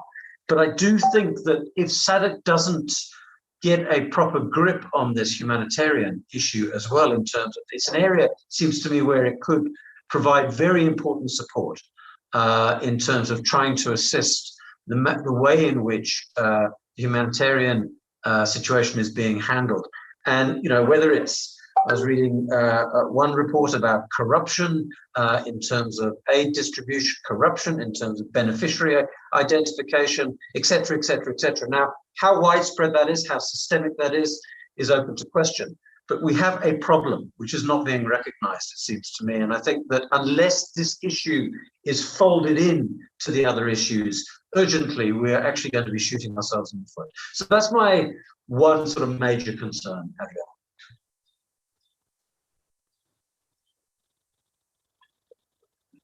I agree with you. Now, I will move to Richard Rance.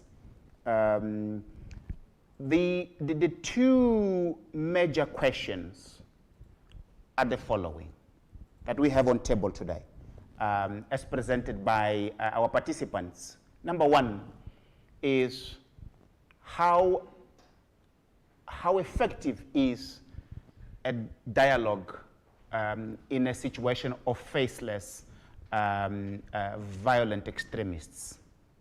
Two, how effective institutions are in addressing or in terms of policy response? How do we view how coherent is the policy response to the crisis in Cabo Delgado? With this in mind, I will then, after Richard, I will invite my panelists to have 1 minute each to respond to these two questions. For the time being, Richard Rance, take us through how do we view the dialogue? How can we catalyze dialogue in a context of faceless violent extremism? Over to you, Richard Rance. And thank you very much to all of the panelists and the great speakers that we've had today, and all of those who've dialed in or connected to the webinar. It's good to see quite considerable support. I thought I'd start off very quickly, just to identify a couple of factors that I think need to be brought out. Firstly, the conflict in Cabo Delgado is not intractable. It is not beyond influence, and it's certainly not beyond resolution. And there are many conflicts throughout Africa and the world that have become intractable, and a lot of them have become intractable because interventions, whether it be military or otherwise, have been inappropriate. And so whilst the conflict in Cabo Delgado is not intractable, there is a window of opportunity for us to engage in dialogue to try and find a resolution. And it's important to do that now because there are three conditions that I think need to be highlighted, which really lead you to believe that the conflict is not as sophisticated as some would have it. The first aspect, which is clear, is we need to engage in dialogue before there is any significant external influence from organizations like Islamic State or other Salafi jihadist movements. And we know that at this point in time that their influence currently is very minimal. There is some loose connection, but they really aren't providing any direct support or influence. So it's important to engage now before that evolves. The second thing is the organization of violent extremists are not particularly well organized or structured. They're not sophisticated in their structure. They're not sophisticated in their operations. They're extremely violent, but they haven't reached a level of sophistication in terms of modus operandi, which lead us to have the same concerns that we have in other parts of the world. For example, where there's the heavy use of improvised explosive devices, for example. And the final thing, which is really important, is that, as I think our friend Osman brought out, it's not really an insurgency. There is no clear political objectives. There's no clear religious ideology behind this. This is extreme violence. There are no demands. And while there is a conflict without clear demands, that actually provides us opportunities, particularly when it comes to dialogue.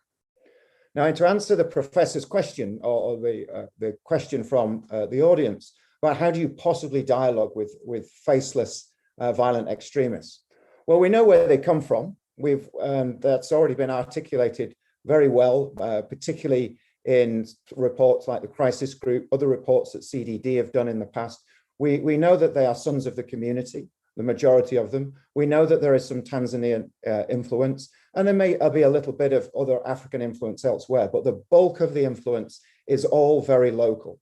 So we know that we can, through networks, we can engage, we can communicate.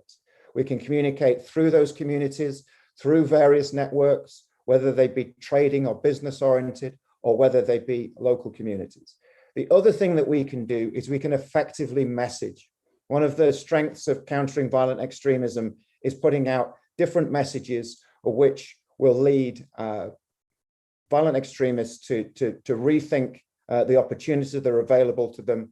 Because at the minute, it's low risk, low cost opportunities that's driving them to the extreme violence, because there are no other options and there are very few downsides to what they're doing. And so there is opportunities there. So it is entirely possible to engage with a unsophisticated, not particularly well-structured organization which doesn't have obvious leaders, doesn't have obvious demands, through those communities and through those networks. And that's something that's taken place in many other parts of Africa and goes on today in a number of similar situations. I would just add one thing, that when it comes to interventions, any type of intervention, as I mentioned, it's the most important thing is to not make the situation worse. In other words, do no harm.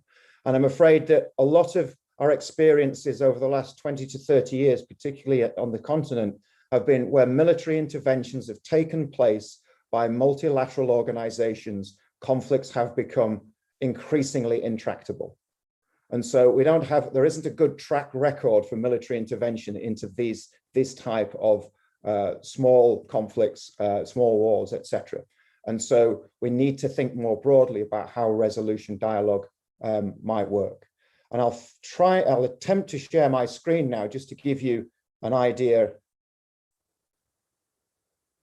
Hold on, could I ask please to be given screen sharing by the host, please, Adriano?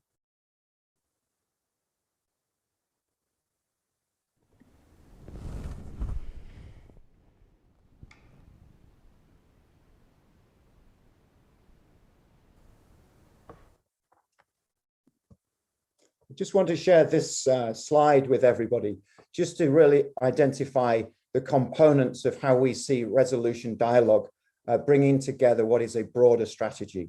And this is really important because the last point that Professor Adriano raised was, do we have a coherent response? We have certainly some military responses, some security focused responses, which are attempting to contain and reverse the trajectory of the conflict.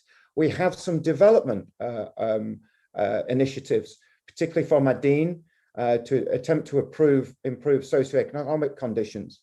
And we're just beginning to see some countering violent extremist engagement, looking at being able to provide tangible alternatives to violent extremism and messaging to the violent extremists. But all of those three elements, I would suggest at this point in time, are operating in silos, operating independently. And a coherent strategy would be one where resolution dialogue fits very much in the center and is part of coordinating or assisting with the coordination with these three complementary elements, which could bring together conflict resolution to the conflict.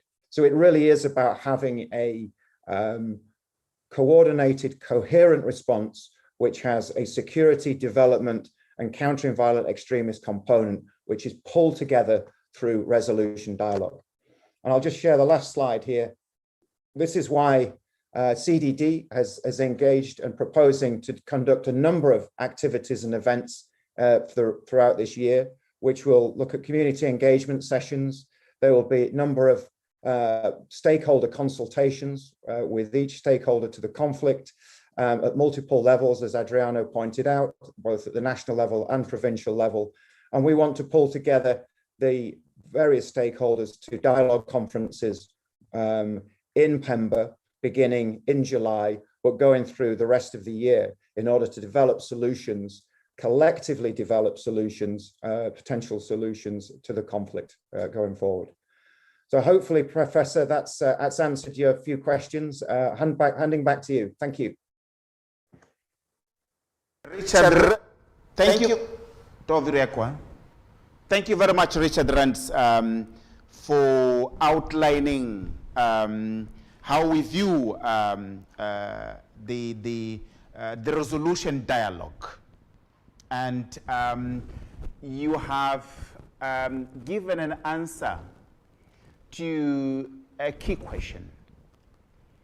And the key question is, how is it possible to engage in a resolution dialogue in a faceless violent extremism? In your response, if I got it well, we can engage in that dialogue through one, acknowledging some of the underlying key grievances and setting those right. But we can engage in a dialogue with and through community leadership, and that is a multi-layer sort of dialogue. So I would like to hear my panelists, how do they view this? And in the interest of time, I will invite my panelists, and lastly, I will invite His Excellency, the Colonel, and to end final considerations, I will give the word to Excellency Valij Tawab, the Governor of Cabo Delgado. The governor is an elected official, elected by the people. When you have extremist violence, to some extent, it means that the people are not happy.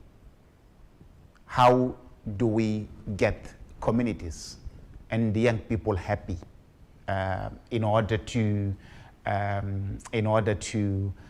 move away, so to say, or escape the trap of being recruited? So I will start 1 minute to we don't have Comfort Arrow anymore. She left and she apologizes for that. And she's being replaced by PS. PS, you have 1 minute, tell me. How do you view the approach, setting right the grievances and also engaging through communities? First of all,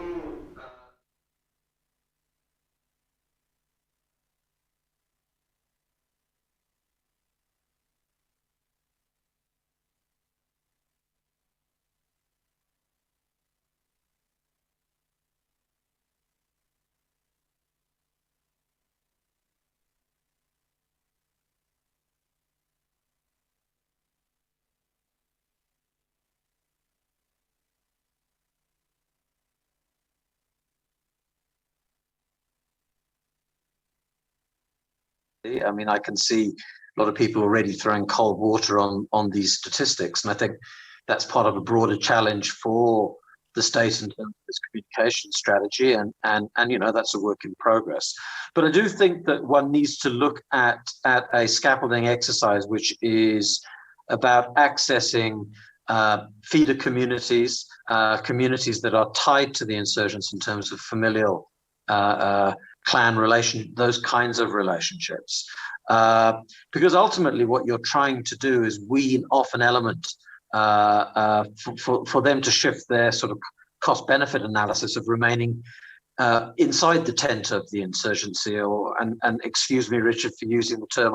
I note that a lot of people don't always give it a political line, but I understand what you're saying when you raise that issue.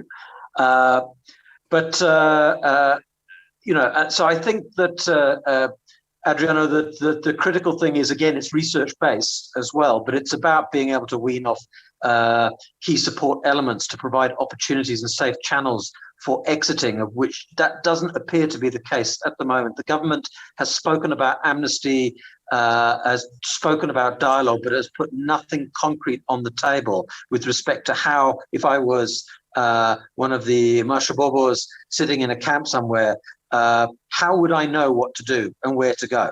And so one has to look at a range of practical issues as well. But I think the first stage is to get a clearer sense of what's going on in the field, which I don't think we have. So, PS, always brilliant. Brilliant. We have Colonel Saranga with us. He will be able to answer to that question. We also have Governor Valinji Tawabo. I understand very well what you're saying.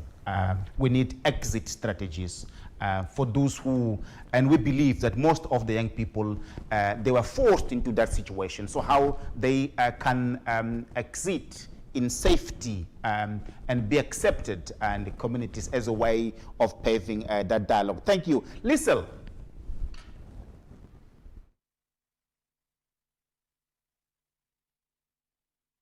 On the issue of dialogue, I think, as I said, it's important that we note SADC's role as the organ of politics, defense, and security. I think there's a role to play. I think it's very important that the new president, Samia Suluhu, was at the last summit in Maputo, because obviously Tanzania will play a key role in any kind of political mediation, which SADC or other groupings, as I said, in Southern Africa, hopefully it will be a regional driven solution, can play in this.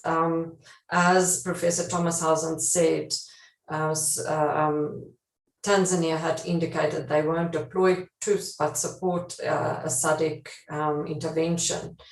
And I think my colleague, Professor Dr. Yaki Salia, has also noted often that border security might be the primary focus of any intervention force, because it is somehow fortunate, in inverted commas, that there is no arrière-base, as we would say in French, a base where these insurgents can base and launch attacks from, because Tanzania is a friendly country that is cooperating with Mozambique.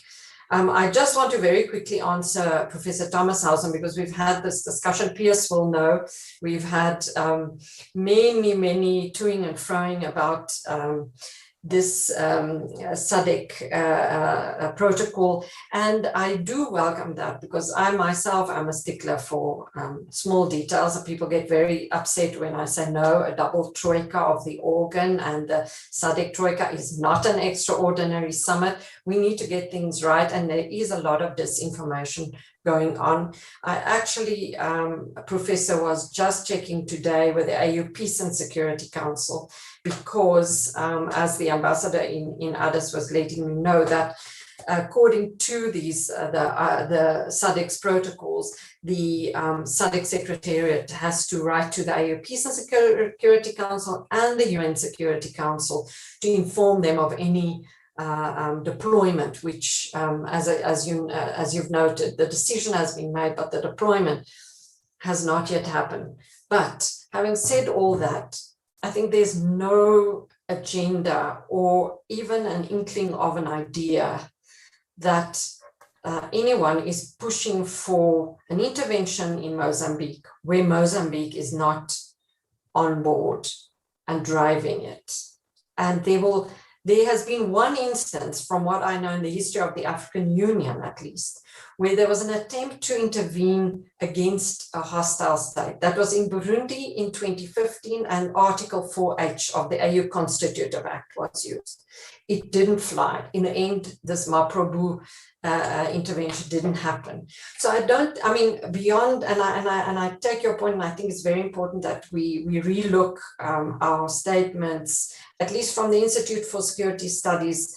I think there's no agenda to drive an intervention in Mozambique that would be an intervention that would be in a hostile environment. It has to be with the consent and the request, upon the request of the state.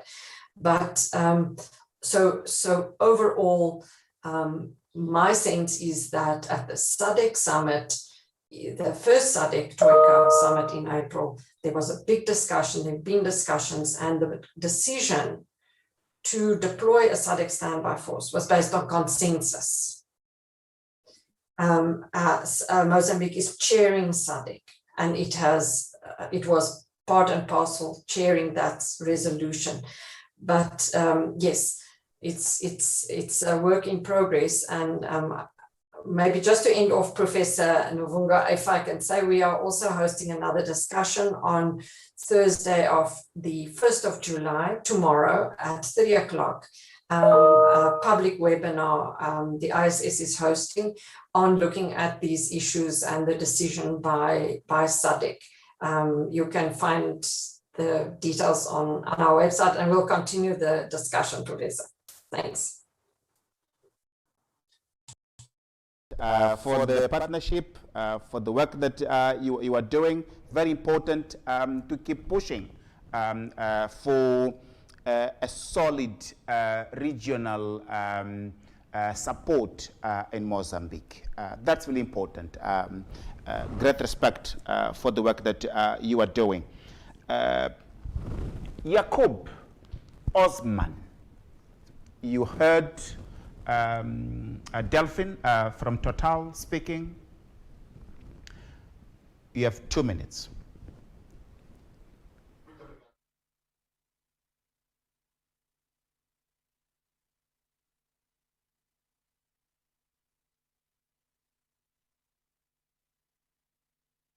E pelo seu carinho especial para com Cabo Delgado. Continuando, eu tinha também uma proposta para si, um desafio para si. Por que não um webinar com as ONGs que atuam em Cabo Delgado para falarmos especificamente de conteúdo local. Quando puder, tenha isso em mente e ficam desde já os meus agradecimentos, porque sei que não se vai esquecer disso.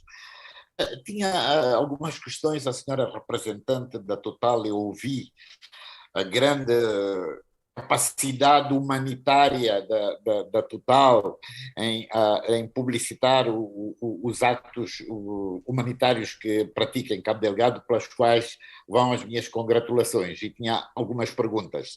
A primeira de todas é saber quantas vezes a Total, durante a sua permanência em Cabo Delgado, teve encontros one-to-one ou encontros alargados com os empresários locais. A cúpula do Total em Moçambique, quantas vezes se encontrou em one-to-one ou em encontros gerais com o setor empresarial de Cabo Delgado ou com os empresários de Cabo Delgado, grandes e pequenos?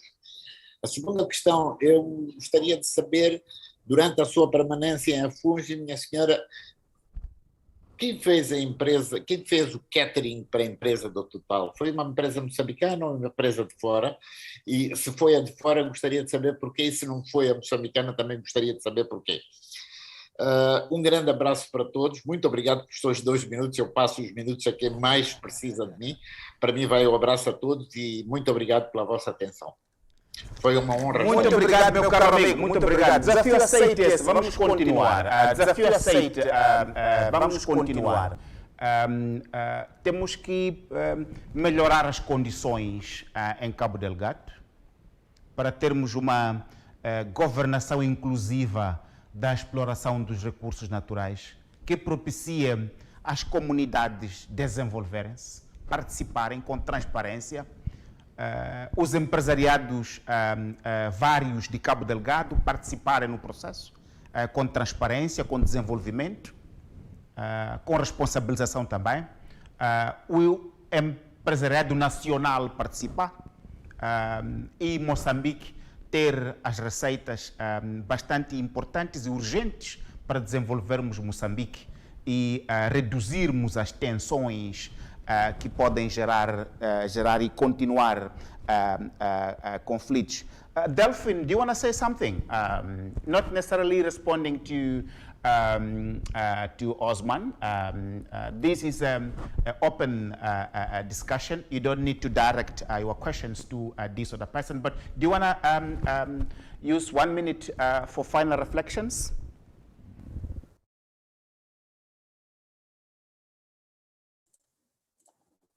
Yes, thank you for the question. Some questions are very specific, and I think it's we can provide feedback apart. I will have to check the number of meetings we had with the authorities because I don't have the details here. No, I just would like to thank you everybody for the opportunity to be part of this webinar, and I think we will be interested to participate maybe in other session, maybe more working groups or on very specific points apart from the webinars. Thank you.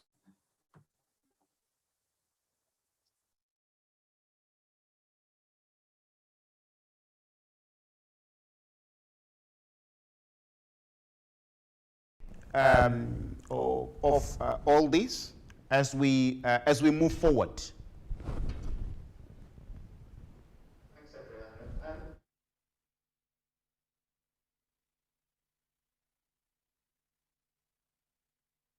Adriana. What we're talking about and the theories that we've been discussing for several months are very much consistent with the discourse today.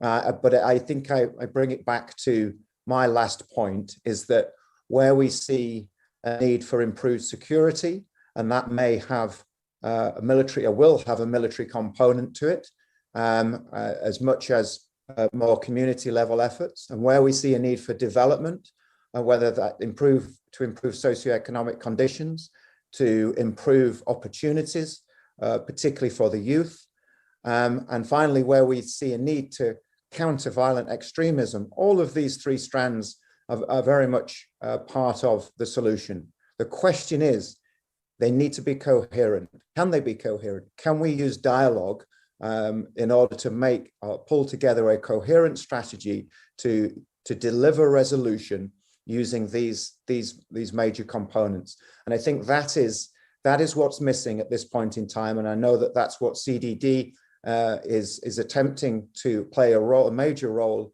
in trying to address that situation by pulling together something that is more coherent and working with multiple stakeholders in order to do so. So I just once again thank all of the panelists, because having representations from the highest level of the province with the governor and Colonel Saranga from a national level, defense level, is fantastic. And then representatives from the local private sector, a very influential part of this whole process through Mr. Osman Jacob, and obviously participation of Total, as well as several think tanks who have great insights as to what's going on, is a fantastic start to a process.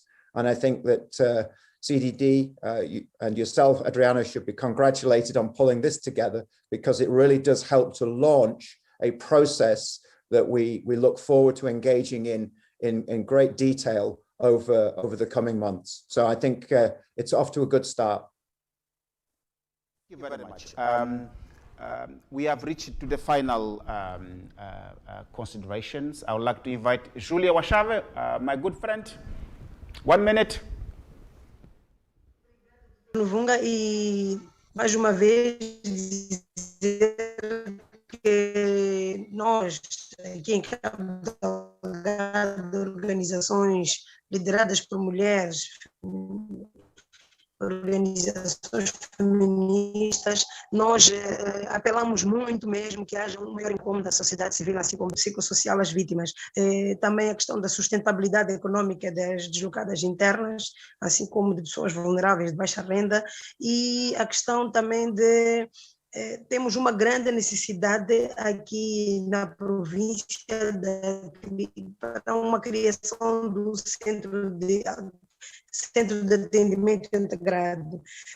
Por causa da questão, por causa desta situação que está acontecendo em Cabo Delgado, já deveríamos até ter construído um centro de acolhimento integrado, porque a partir deste centro, instrução, acolhimento, aquilo que é direção da própria vítima e reabilitação desta própria vítima de violência é possível fazer neste centro, porque tem todos os serviços, desde saúde, assistência, ação social, assim como também questões de género e desenvolvimento.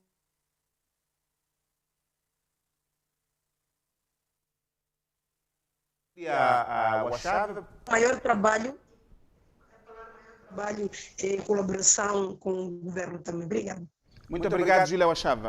Estamos mesmo na parte final. Queria convidar agora o coronel de infantaria Omar Saranga para 2 minutos finais. Tem esta questão de estão criadas as condições. O Presidente da República falou de amnistia. A amnistia está em vigor, há mecanismos para os jovens que tenham sido recrutados, queiram sair dessa situação em que se encontram. Estão criadas as condições do lado do Estado para permitir que isso possa acontecer com segurança para os jovens e também para as comunidades onde os jovens vão.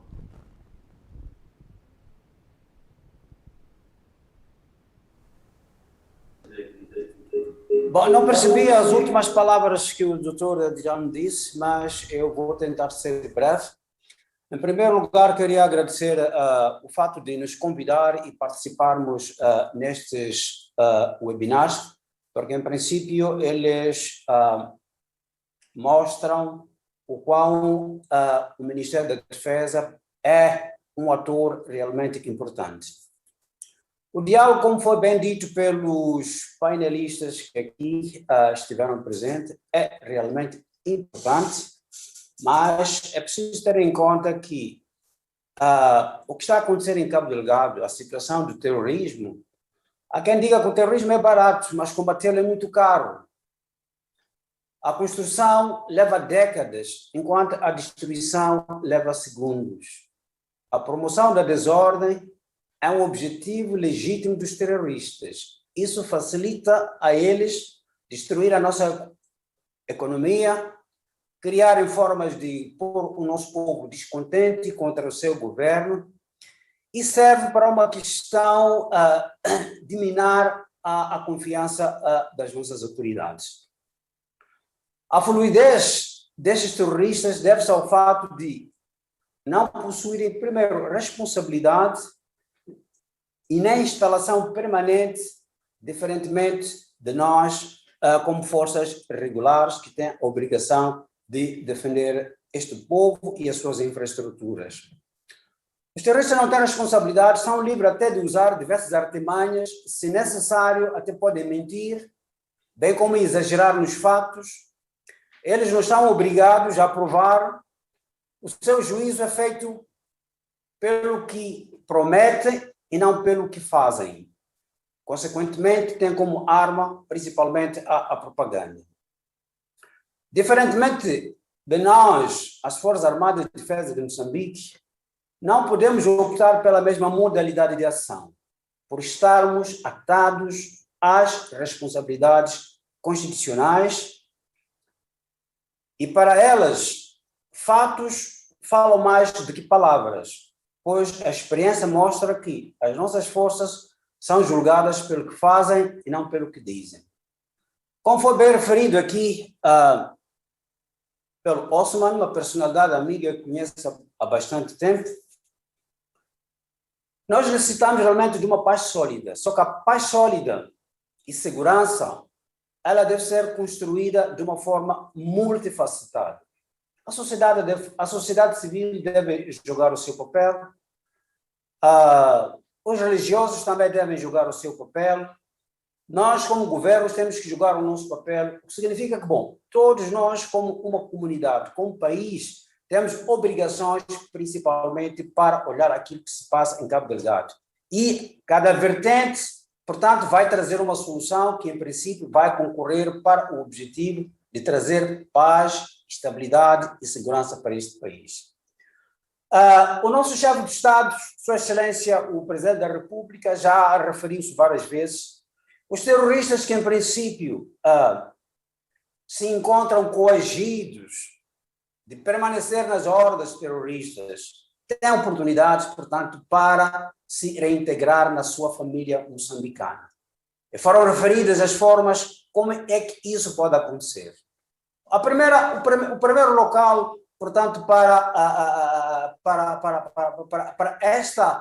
este regresso são as nossas próprias forças de defesa e segurança, as esquadras, a comunidade, como foi bem dito aqui, em princípio, temos os líderes que, em princípio, podem apoiar, portanto, aqueles jovens que, em princípio, compreenderam que enveredar pelo terrorismo não ajuda. Por isso, muito obrigado pela oportunidade que nos deu de aqui apresentarmos as nossas opiniões. Muitíssimo obrigado, Coronel de Infantaria Omar Saranga. Muitíssimo obrigado. Considerações compreendidas. Passo agora, no interesse do tempo, a convidar a Sua Excelência, o Governador Valige Tawab, para considerações finais, querendo responder uma ou outra questão. Por favor, Excelência. Muito obrigado, professor Adriano Vunga. Bom, nós estivemos aqui durante esse tempo e que acho que esta foi uma ocasião singular que nos encontramos na busca de soluções que possam ajudar na construção de confiança nas comunidades e no retorno do setor privado nacional e internacional à província de Cabo Delgado. E queremos reiterar de viva voz a nossa saudação às mais distintas individualidades que participaram neste webinar, todos na busca de soluções que respondam aos reais anseios da população, particularmente a juventude local. Cabo Delgado é uma província que continua a ser um destino preferencial para o investimento capaz de ocasionar um rápido crescimento econômico e social, com benefícios diretos para toda a população. Logo, a nossa expectativa é de garantir maior celeridade dos processos de registro de empresas e contamos com a colaboração de empresas tanto nacionais como estrangeiras no que tange a junção de requisitos e, consequentemente, estimular a economia da província de Cabo Delgado. Venham investir em Cabo Delgado, Para nós foi um grande privilégio estarmos aqui nesta plataforma e queremos assegurar de que a província de Cabo Delgado, o Conselho Executivo Provincial em particular, estaremos de braços abertos, mãos abertas, para acolher numa próxima ocasião webinar igual a esse, para nós trazermos o melhor reflexo sobre a província de Cabo Delgado. Então, para nós, mais uma vez, o nosso muito obrigado, professor Adriano Ngunga, peço desculpa, Ngunga, e a todos os painelistas. E também queria ter esta oportunidade para dizer que, bom, o governo sempre fez o apelo à juventude, a esses jovens que se encontram no mato e que vão para as aldeias onde está a população para usarem o seu conhecimento de uso da violência extrema. O governo faz o apelo para que eles abandonem esta prática, abandonem esta violência que estão a praticar e voltem ao convívio dos seus familiares e que serão bem acolhidos.